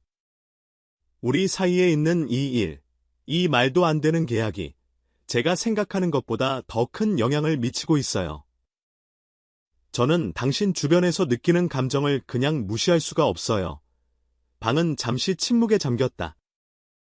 제임스는 펜을 내려놓고 앞으로 몸을 기울이며 팔을 책상 위에 기댄 채 릴라를 똑바로 쳐다봤다. 릴라, 당신이 무슨 말을 하려는지 알아요. 그건 단지 계약일 뿐이고 이 모든 것이 연기일 뿐이며 우리에게는 규칙이 있다는 것. 그녀는 작고 슬픈 미소를 지었다. 하지만 현실은 대본을 따르지 않잖아요. 그리고 모든 것이 가짜일 때조차도 때로는 감정은 진짜죠. 제임스는 깊은 숨을 쉬었다. 난 당신을 다치게 할 만한 일에 당신을 끌어들이고 싶지 않았어. 그건 내 의도가 아니었어. 당신은 좋은 사람이라는 걸 알아요. 제임스. 그 강철 같은 자세 뒤에는 신경 쓰는 사람이 있어요. 아무도 보지 못하는 아름다운 문장 목록을 쓰는 사람이요. 제임스는 놀란 표정을 지었다. 당신이 그걸 봤어. 아니요. 하지만 느꼈어요. 그리고 그게 중요해요. 그는 일어서서 창가로 걸어가 도시의 불빛을 바라봤다. 난 이런 감정, 관계 맺는 것에 능숙하지 않아. 난 통제, 스프레드시트, 논리를 선호해. 릴라가 천천히 가까이 다가섰다. 하지만 모든 것을 통제할 필요는 없잖아요. 어떤 것들은 그냥 느껴야 하죠. 제임스가 그녀를 향해 돌아섰다. 그의 얼굴은 진지했다. 하지만 그의 눈에는 다른 무언가가 있었다. 의심, 갈망, 그리고 놓아주는 것에 대한 오랜 두려움이 뒤섞여 있었다. 이건 위험해. 어쩌면요. 하지만 위험하지 않은 게 뭐가 있겠어요. 아무 말 없이 제임스가 앞으로 나섰다. 릴라는 물러서지 않았다. 그가 조심스럽게 손을 들어 그녀의 얼굴을 부드럽게 만졌다. 그리고 그 순간, 조용한 침묵 속에서 그는 그녀에게 키스했다. 그것은 계획된 키스도, 통제된 키스도 아니었다. 그것은 진짜였고, 단순했고, 진실했다. 그리고 잠시 동안, 계약, 연기, 기대에 관한 모든 것이 사라졌다. 그들이 떨어졌을 때, 릴라는 잠시 동안 눈을 감고 있었다. 이것도 대본에 있었나요? 제임스가 희미하게 미소 지었다. 우리가 방금 대본에서 벗어난 것 같군. 그녀는 눈을 뜨고 속의 혼란을 정리하려 애썼다. 그럼 이제는요? 이제 그가 차분한 어조로 돌아와 말했다. 함께 결과를 감당해야지. 릴라는 천천히 고개를 끄덕였다. 좋아요. 그럼 내일은요? 복도에서 콧노래를 부르지 않겠다고 약속할게. 그게 오히려 더 혼란스러울 수도 있어요. 제임스가 웃었다. 당신이 모든 것을 복잡하게 만들더라도 당신은 이미 내 일상의 일부가 되었어. 그들은 각자의 일로 돌아갔다. 하지만 무언가가 변했다. 공기 중에 새로운 느낌이 있었다. 일종의 예상치 못한 평화. 마치 그들이 만들어낸 혼란 속에서도 작은 진실의 공간을 찾은 것처럼. 월요일 아침이 제임스의 아파트에 조용히 찾아왔다. 주방에는 아직 커피 향이 채워지지 않았다. 그리고 릴라가 항상 낮게 틀어놓던 라디오 소리도 들리지 않았다. 제임스는 식탁에 앉아 신문을 뚫어지라 쳐다봤다. 하지만 아무것도 머리에 들어오지 않았다. 그는 페이지를 넘겼지만 그의 마음은 여전히 금요일 밤에 머물러 있었다. 그 키스. 그 키스. 그것은 계획되지 않았다. 그리고 어쩌면 그것이 정확히 그를 그토록 흔든 이유일지도 몰랐다. 아파트 건너편에서 릴라는 거울에 비친 자신의 모습을 보며 머리를 재빨리 묶고 있었다. 그녀는 인정하고 싶었던 것보다 더 긴장했다. 사무실에서의 그 순간 이후 제임스는 거리를 두었다. 차갑지는 않았다. 단지 달랐다. 주말 내내 그는 일어난 일에 대한 어떤 언급도 피했다. 논평도 없었고 대화도 없었다. 모든 것이 조심스럽게 무시되는 것 같았다. 그녀는 조용히 부엌으로 걸어 들어갔고 제임스가 이미 외출복 차림인 것을 발견했다. 그는 컵을 든 채 창밖을 응시하며 가만히 서 있었다. 좋은 아침이에요. 릴라가 부드러운 미소로 말했다. 좋은 아침 대답은 빨랐지만 그녀를 보지 않았고 평소의 어조도 아니었고 그들 사이에 자연스러워진 가벼운 놀림도 없었다. 그녀는 천천히 냉장고를 열고 뭔가를 찾는 척하다가 사과를 잡았다. 잘 잤어요. 대충 침묵. 그녀는 긴장감을 깨뜨릴 방법을 생각하며 사과를 한 입 베어 물었다. 금요일 일 말인데 제임스가 즉시 돌아섰다. 릴라, 그 일에 대해서는 이야기하지 않는 게 좋겠어. 그녀가 멈췄다. 이야기하지 말라고요? 그건 순간적인 일이었고 한눈을 판 것뿐이야. 우리 계약의 일부가 아니잖아. 릴라가 사과를 카운터에 내려놓았다. 언제부터 삶이 계약을 따랐지? 우리 둘 다 뭔가 일어나고 있다는 걸 알잖아요. 그걸 무시하는 건 상황을 더 나쁘게 만들 뿐이에요. 제임스는 팔짱을 끼었다. 난 이게 단순하게 유지되길 원해. 단순하게요. 그녀가 유머러스하게 웃었다. 당신은 저를 당신 아파트에 데려왔고 당신의 여자친구인 척 해달라고 했고 당신의 할머니, 동료, 당신의 삶에 저를 엮어놓고 이제 모든 것이 단순하게 유지되길 원한다고. 난 이걸 원하지 않았어. 난 아무것도 느끼길 기대하지 않았다고. 나도 마찬가지예요. 하지만 뭔가를 느끼는 건 실수가 아니에요. 제임스 그는 몇 초 동안 침묵하더니 더 부드럽게 말했다. 내가 통제력을 잃기 시작하는 것 같아. 그리고 그건 위험해. 닐라가 가까이 다가섰다. 그녀의 눈빛은 흔들림이 없었다. 어쩌면 그게 문제일 거예요. 당신은 모든 것을 통제하는 데 너무 익숙해져서 그냥 사는 게 어떤 건지 잊어버린 거죠. 제임스는 깊은 숨을 쉬었다. 이건 너무 멀리 온 것 같아. 그 말은 그들 사이에 무겁게 내려앉았다. 무슨 말씀이세요? 어쩌면 우리가 멈춰야 한다는 건가요? 연기도, 계약도, 모든 것을요. 닐라는 가슴이 조여오는 것을 느꼈다. 그러니까 제가 떠나길 원한다는 건가요? 그게 우리 둘 모두에게 최선이라고 생각해. 그녀는 고개를 끄덕이며 품위를 유지하려 애썼다. 물론이죠. 괜찮아요. 이해해요. 제임스는 잠시 동안 그녀를 바라봤다. 무언가를 기다리는 것처럼. 하지만 닐라는 그저 몸을 돌려 방을 나섰다. 2시간 후, 닐라는 짐을 쌌다. 보라색 여행 가방은 베개와 쿠키 상자와 함께 다시 거실에 놓여 있었다. 그녀는 속으로 모든 것이 아팠지만 침착하게 아파트 안을 걸었다. 부엌 식탁 위에 그녀는 감정적 영수증이라고 부르는 봉투를 남겼다. 안에는 간단한 쪽지가 들어 있었다. 좋은 거짓말이었어요. 너무 좋아서 잠시 동안 믿었어요. 할머니도, 그리고 당신 자신도 잘 돌보세요. 제임스는 그날 밤 늦게 그 쪽지를 발견했다. 그는 1번, 2번, 3번 읽은 다음 그가 모든 것을 시작할 때 닐라가 썼던 목록 옆 서랍에 그것을 넣었다.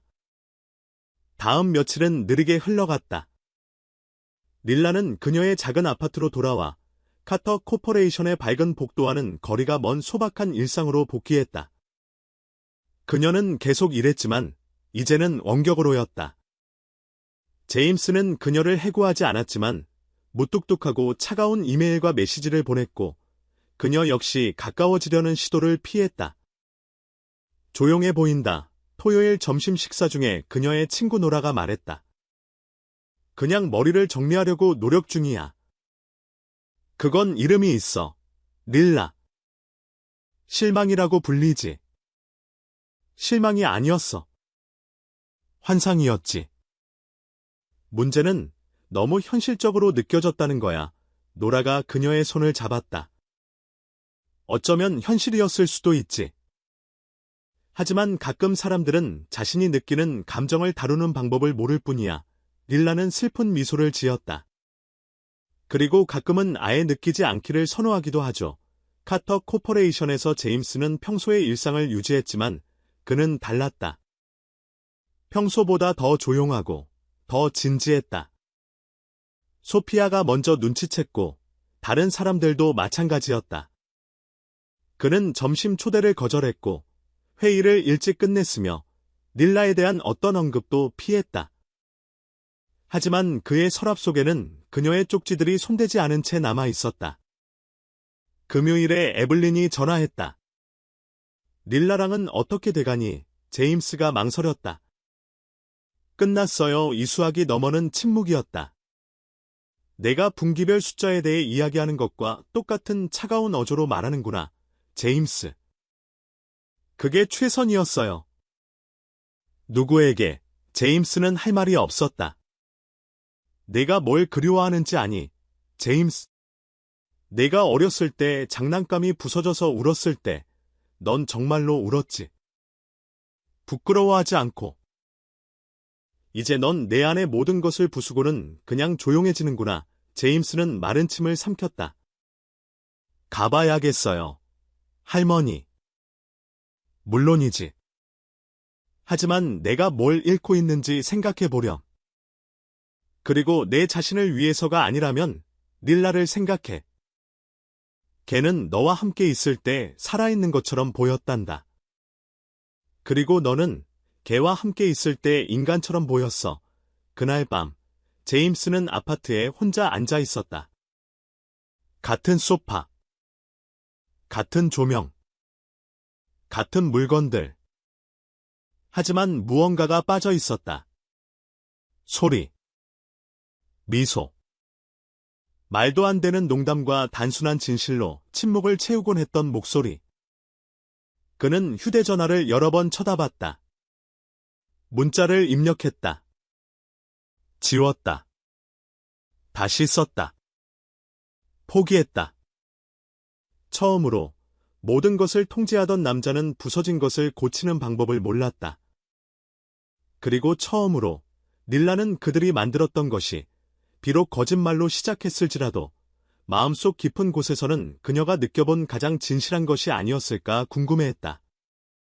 닐라의 아파트는 작았다. 하지만 그 월요일 아침, 아파트는 조금 더 밝아 보였다. 어쩌면 창문을 통해 들어오는 햇살 때문일 수도 있었다. 아니면 그녀가 직접 내린 신선한 커피 때문일 수도 있다. 아니면 어쩌면 며칠 만에 처음으로 그녀가 다시 자신의 두 발로 서 있는 듯한 기분이 들었기 때문일 수도 있다. 그녀가 이력서 검토를 막 끝냈을 때 오웬에게서 메시지가 왔다. 커뮤니케이션 부서의 자리가 방금 났어. 창의적이고 주도적인 사람을 찾고 있어. 오늘 이야기할 시간 있어? 닐라는 미소 지었다. 창의적이고 주도적인 사람. 그런 건 넘쳐나죠. 그녀는 혼잣말을 중얼거렸다. 제임스의 아파트를 떠난 이후 그녀는 뒤에 남겨진 공허함에 빠지지 않으려고 노력하고 있었다.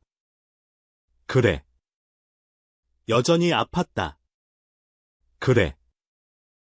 여전히 그에게 남겼던 쪽지를 다시 열어보며 그가 읽었는지 궁금해하는 밤이 있었다. 하지만 이제 그녀는 거기서 멈출 수 없다는 것을 알았다. 그녀는 그녀의 가장 좋은 밝은 파란색 블라우스를 입고 단단한 고무줄로 머리를 뒤로 묶고 기분을 북돋우기 위해 헤드폰을 귀에 꽂았다. 이번에는 그녀 자신을 위한 것이었다. 오웬의 사무실은 빠르게 성장하는 스타트업으로 카터 코퍼레이션의 진지함과는 완전히 다른 가볍고 현대적인 환경이었다. 다채로운 그림들, 곳곳의 식물들, 그리고 심지어 창의성과 혁신에 관한 책들로 가득 찬 선반도 있었다.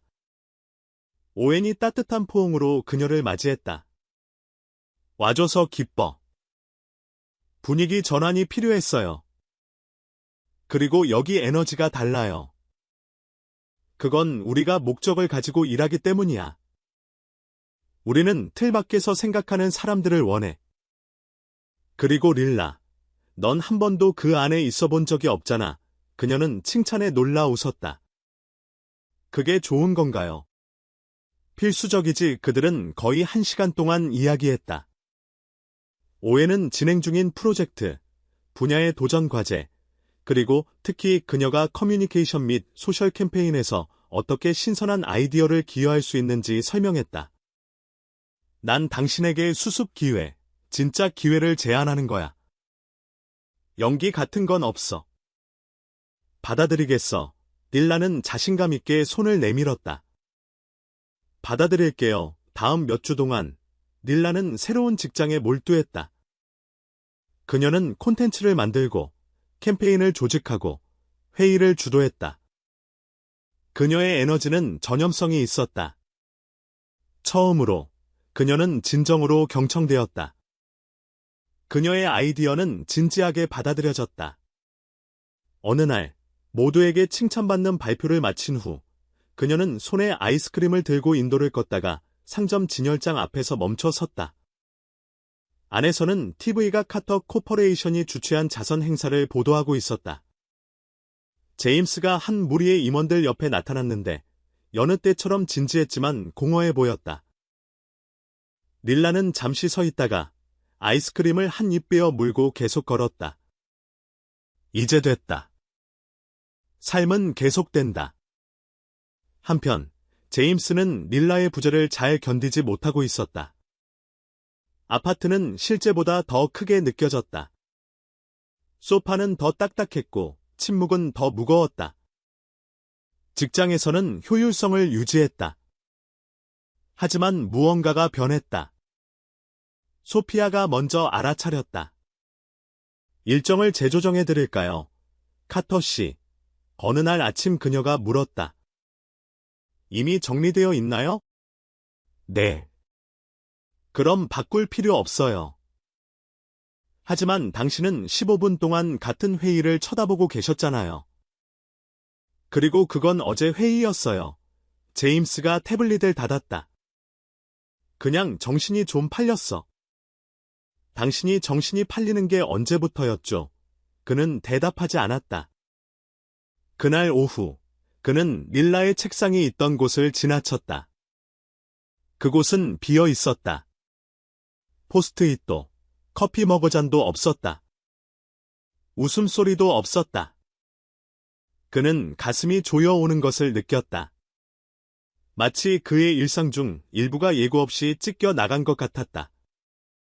어느 날 밤, 에블린이 다시 전화했다.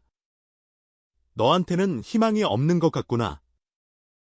단지 그걸 상기시키려고 전화하신 거예요. 난 내 친구 딸이 테크 회사 행사에서 릴라를 봤는데 걔가 빛나고 있었다고 해서 전화했어.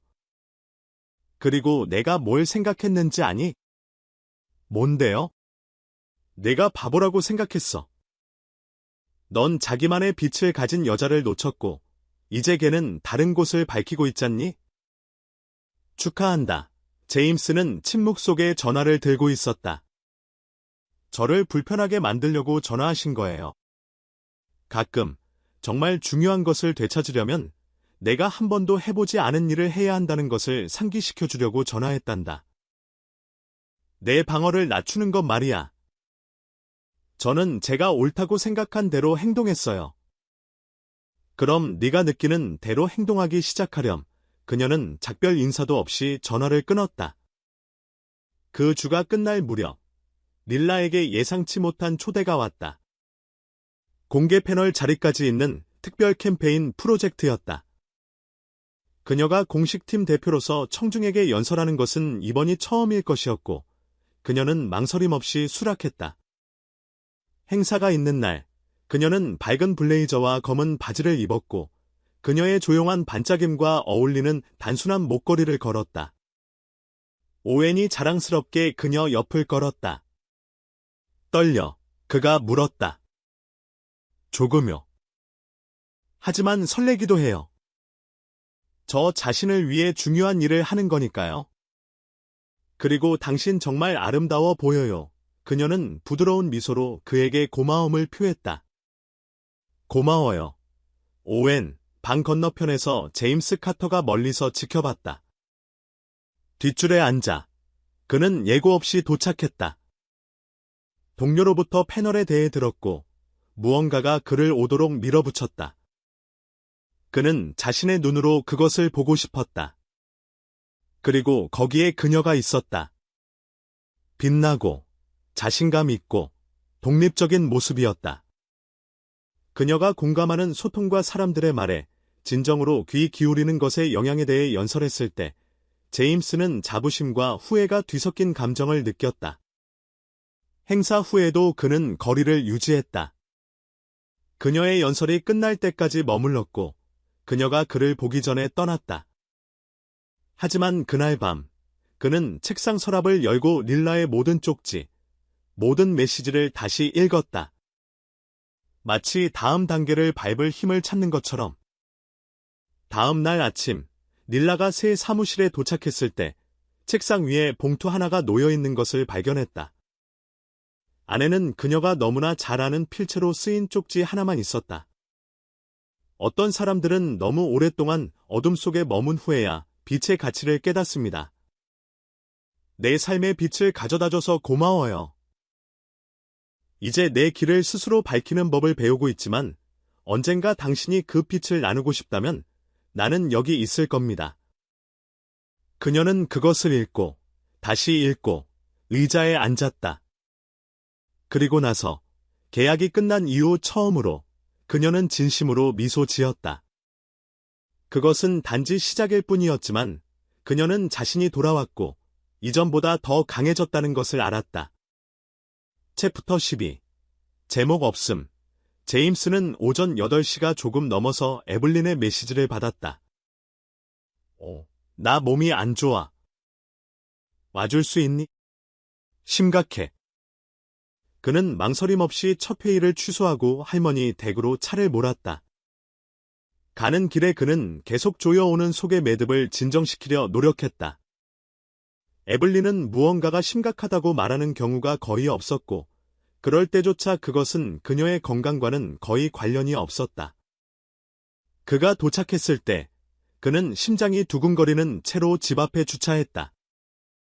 몇 년 전 그녀가 준 열쇠 복사본으로 문을 열었다. 할머니. 거실에 있단다. 얘야. 제임스는 거실로 걸어 들어갔고, 에블린이 꽃무늬 담요를 두르고 김이 나는 찻잔을 들고 안락의자에 차분히 앉아있는 것을 발견했다. 괜찮으세요? 몸은요? 살아있단다. 이 나이에 그 정도면 됐지. 하지만 기분이 이상하구나.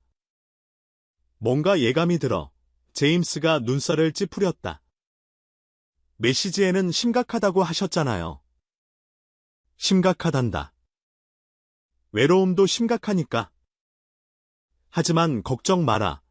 내 손자야. 차가 도움이 된단다. 제임스는 한숨을 쉬고 살짝 눈을 굴렸다.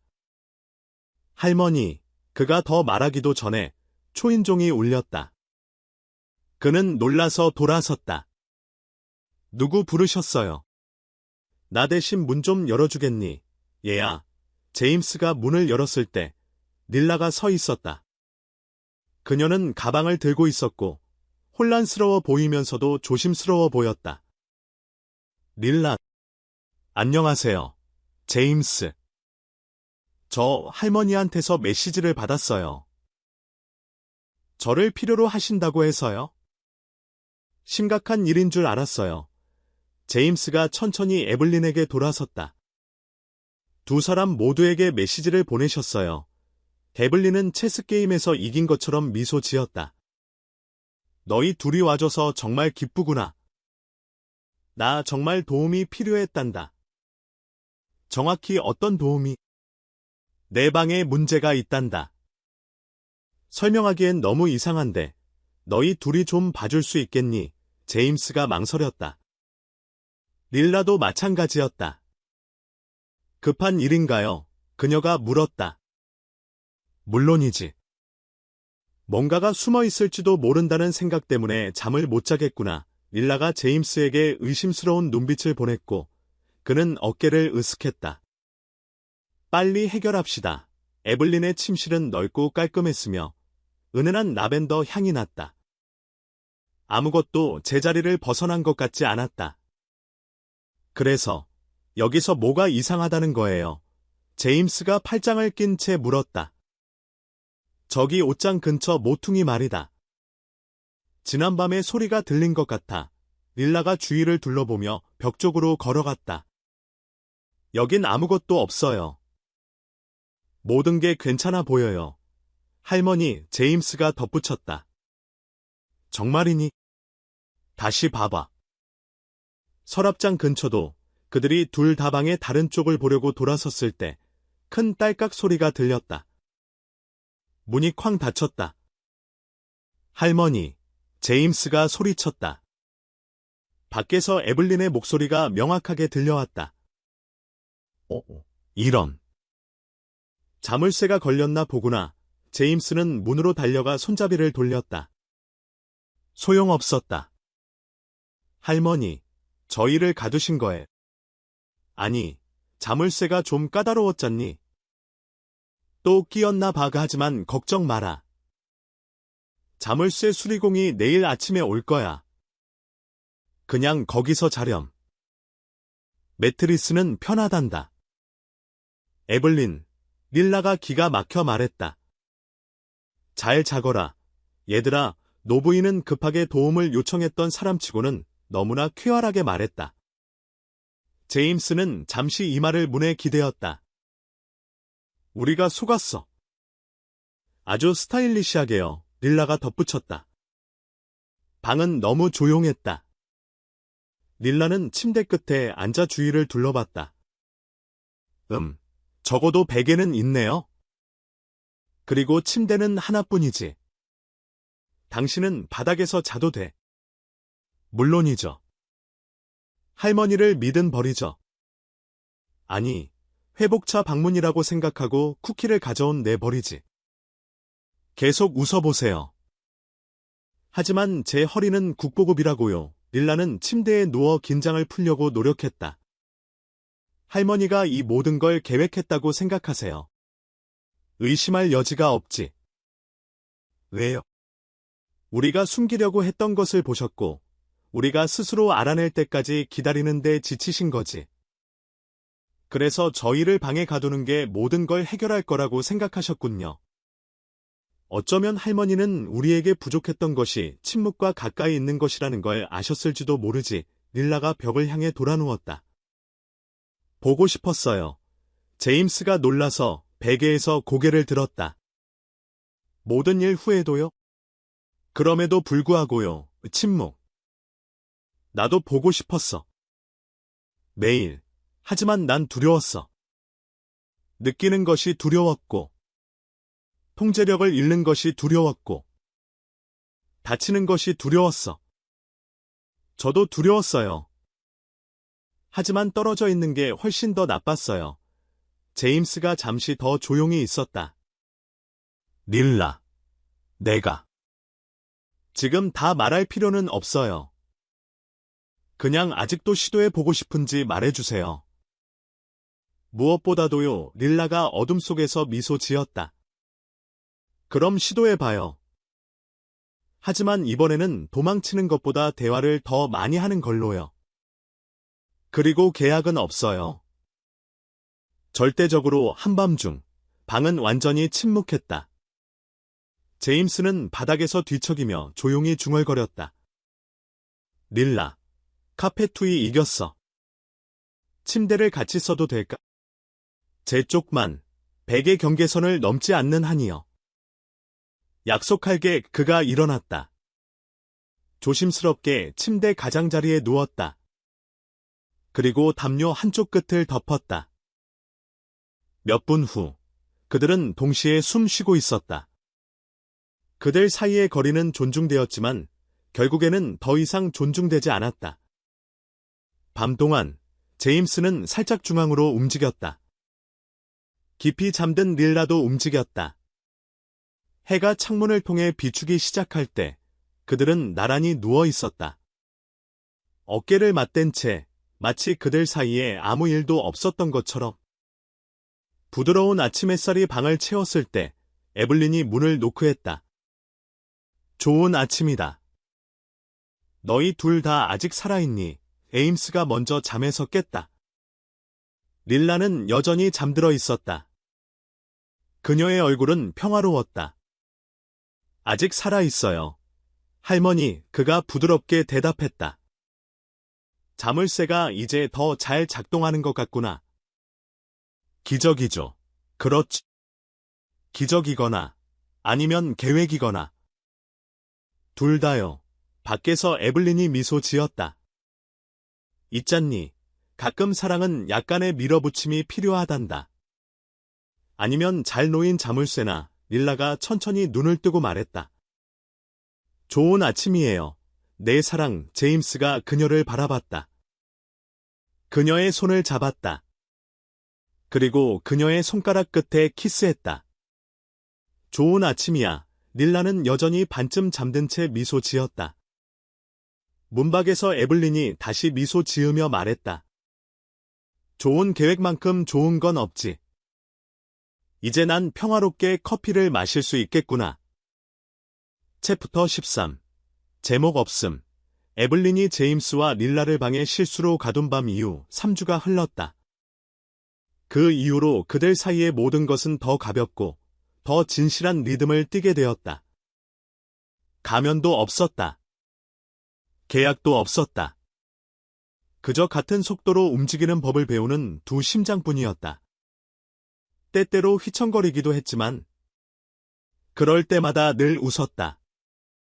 제임스는 더 이상 책꽂이의 책 배열까지 통제해야 하는 남자가 아니었다. 그리고 릴라는 더 이상 자신이 사랑받을 가치가 있다는 것을 스스로에게 증명할 필요가 없었다.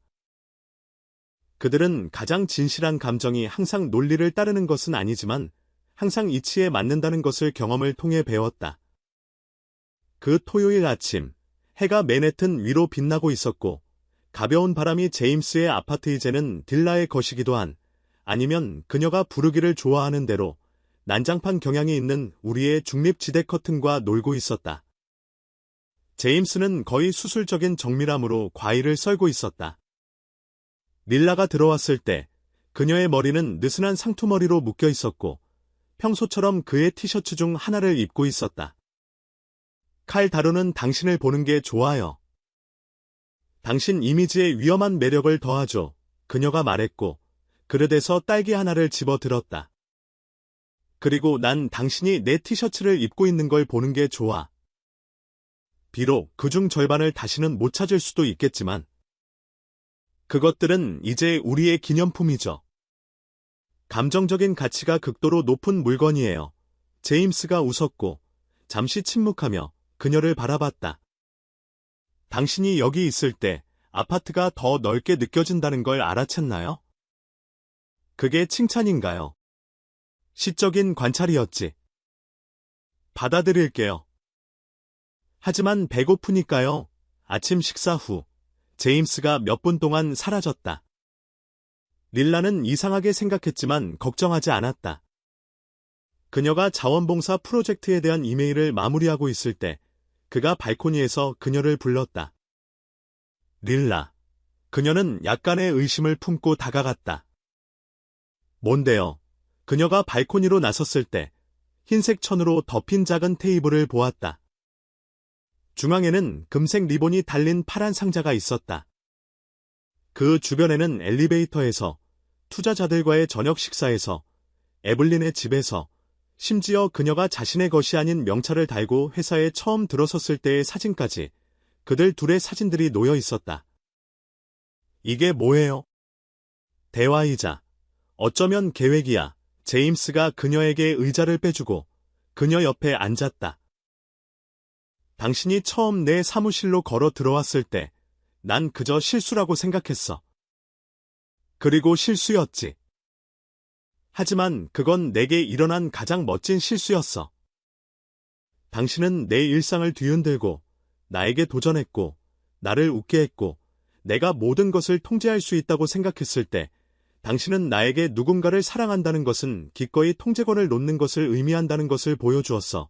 릴라의 눈은 이미 눈물로 가득 찼다. 잘못된 건물로 들어간 것이 나를 올바른 장소로 이끌 거라고는 상상도 못했어요. 저는 단지 일자리를 원했을 뿐이지만 쭈글쭈글한 이력서 이상의 것을 보는 사람을 찾았어요. 제임스가 작은 상자를 꺼내 무릎을 꿇었다. 릴라 베넷, 내 아내, 내 파트너, 내 일상의 혼란, 그리고 내가 영원히 웃을 이유가 되어주겠어. 그녀는 손으로 입을 가렸다. 그건 내가 상상할 수 있는 가장 아름답고, 가장 예상치 못했고, 가장 당신다운 프러포즈였어요. 그러니 당연히 그럴게요. 이 놀랍도록 심술궂은 남자야. 제임스는 그녀의 손가락에 반지를 끼워주고 그녀를 세게 끌어안았다. 그리고 세상의 모든 키스가 그 한순간을 위해 저장되었던 것처럼 그녀에게 키스했다. 사랑해, 그가 속삭였다. 저도 사랑해요. 그리고 이제 공식적으로 당신은 저에게 붙잡혔어요. 예외는 없어요. 챕터 14. 제목 없음. 결혼식은 2달 후로 정해졌다. 릴라는 작고 친밀하지만 의미로 가득 찬 것을 원했다. 제임스는 단 하나의 요청만 했다. 야외에서, 그리고 에블린이 맨 앞줄에 앉는 것, 그리고 그녀는 분홍색 모자를 쓰고 어두운 선글라스를 끼고 왕족처럼 부채질을 하며 앉아 있었다. 그녀는 옆에서 미소 짓는 소피아에게 속삭였다. 이렇게 사랑스러운 결혼식에 온 게 언제였는지 기억이 안 나는구나. 어쩌면 이 결혼식이 다른 어떤 것보다 더 현실적으로 느껴져서 그런가 봐. 아니면 제가 처음부터 모든 걸 계획했기 때문일 수도 있죠. 에블린이 눈을 반짝이며 대답했다. 결혼식은 도시 외곽의 한 부지에 있는 정원에서 열렸고 흰 꽃들과 나무에 걸린 전구 조명, 그리고 사방의 미소로 둘러싸여 있었다. 릴라는 어머니와 팔짱을 끼고 어깨에 섬세한 디테일이 있는 부드럽고 하늘거리는 드레스를 입고 통로를 걸어 내려왔다. 제임스는 재단에 서서 마치 다른 것은 존재하지 않는 것처럼 그녀에게 시선을 고정했다. 그녀가 다가오자 그는 그녀의 손을 잡고 말했다. 긴 드레스를 입고 춤출 수 있다고 말했던 그날 이후로 내가 상상했던 모습 그대로군. 그녀는 눈물을 참으며 웃었다. 그리고 당신은 거의 친절해 보여요. 좀 의심스럽네요. 혼인 서약을 하는 동안 릴라는 깊은 숨을 쉬고 시작했다. 저는 완벽한 계획을 세우는 사람은 아니었어요. 제 삶은 항상 놀라움, 즉흥 연주, 그리고 실수로 가득했죠. 하지만 제가 저지른 모든 실수 중에서 가장 좋았던 실수는 잘못된 건물로 들어간 것이었어요. 왜냐하면 그곳에서 당신을 찾았기 때문이죠. 그리고 이제 당신을 사랑하는 것 이상으로 저는 당신이 어떤 사람인지 존경해요. 저는 당신이 더 많이 웃고 덜 불평하고 가벼움으로 살 수 있도록 매일 상기시켜주는 사람이 되고 싶어요. 제임스는 눈을 빛내며 미소 지었다. 그리고 나는 감정을 드러내는 사람이 아니었지. 난 내 삶을 통제 속에 머물려고 노력하며 보냈어. 하지만 당신은 나에게 사랑은 그 정반대라는 것을 가르쳐줬어. 그것은 자유롭고 가볍고 엉망진창이야. 그것은 논쟁 중에 웃는 것이고 서랍 속에 숨겨진 초콜릿이고 아침에 시끄러운 음악이야. 그게 바로 당신이야. 그리고 난 당신이 이미 내가 될 수 있다고 믿는 그 남자가 되는 법을 매일 배우며 보내고 싶어. 하객들은 일어서서 박수를 보냈다. 에블린은 리넨 냅킨으로 눈물을 닦았다. 결혼 서약과 공식적인 키스 후 릴라는 제임스의 귀에 속삭였다. 이제 공식적이에요. 당신은 영원히 내 것이고 당신은 내가 가장 좋아하는 종류의 혼란이에요. 피로연은 잊을 수 없는 순간들로 가득 찼다. 릴라는 부드러운 노래에 맞춰 제임스와 춤을 추었고 2번이나 넘어질 뻔했지만 그것이 오히려 더 아름답게 만들었다. 소피아는 2번째 기회에 대한 진심 어린 연설을 했다. 오해는 깜짝 등장하여 상징적인 선물을 가져왔다. 멋진 이야기는 작은 우회로에서 시작된다는 문구가 적힌 작은 수첩이었다. 밤이 깊어지고 파티 조명이 밝아질 때 릴라와 제임스는 잠시 동안 단둘이 정원으로 걸어 나갔다. 그들은 벤치에 앉아 멀리서 손님들을 지켜봤다. 행복해요. 그가 물었다. 생각했던 것보다 훨씬 더요. 그리고 당신은요? 당신이 나를 행복하게 해. 그렇게 간단해. 그들은 정원 조명 아래에서 키스했고 세상은 그들 주위에서 축하하고 있었다.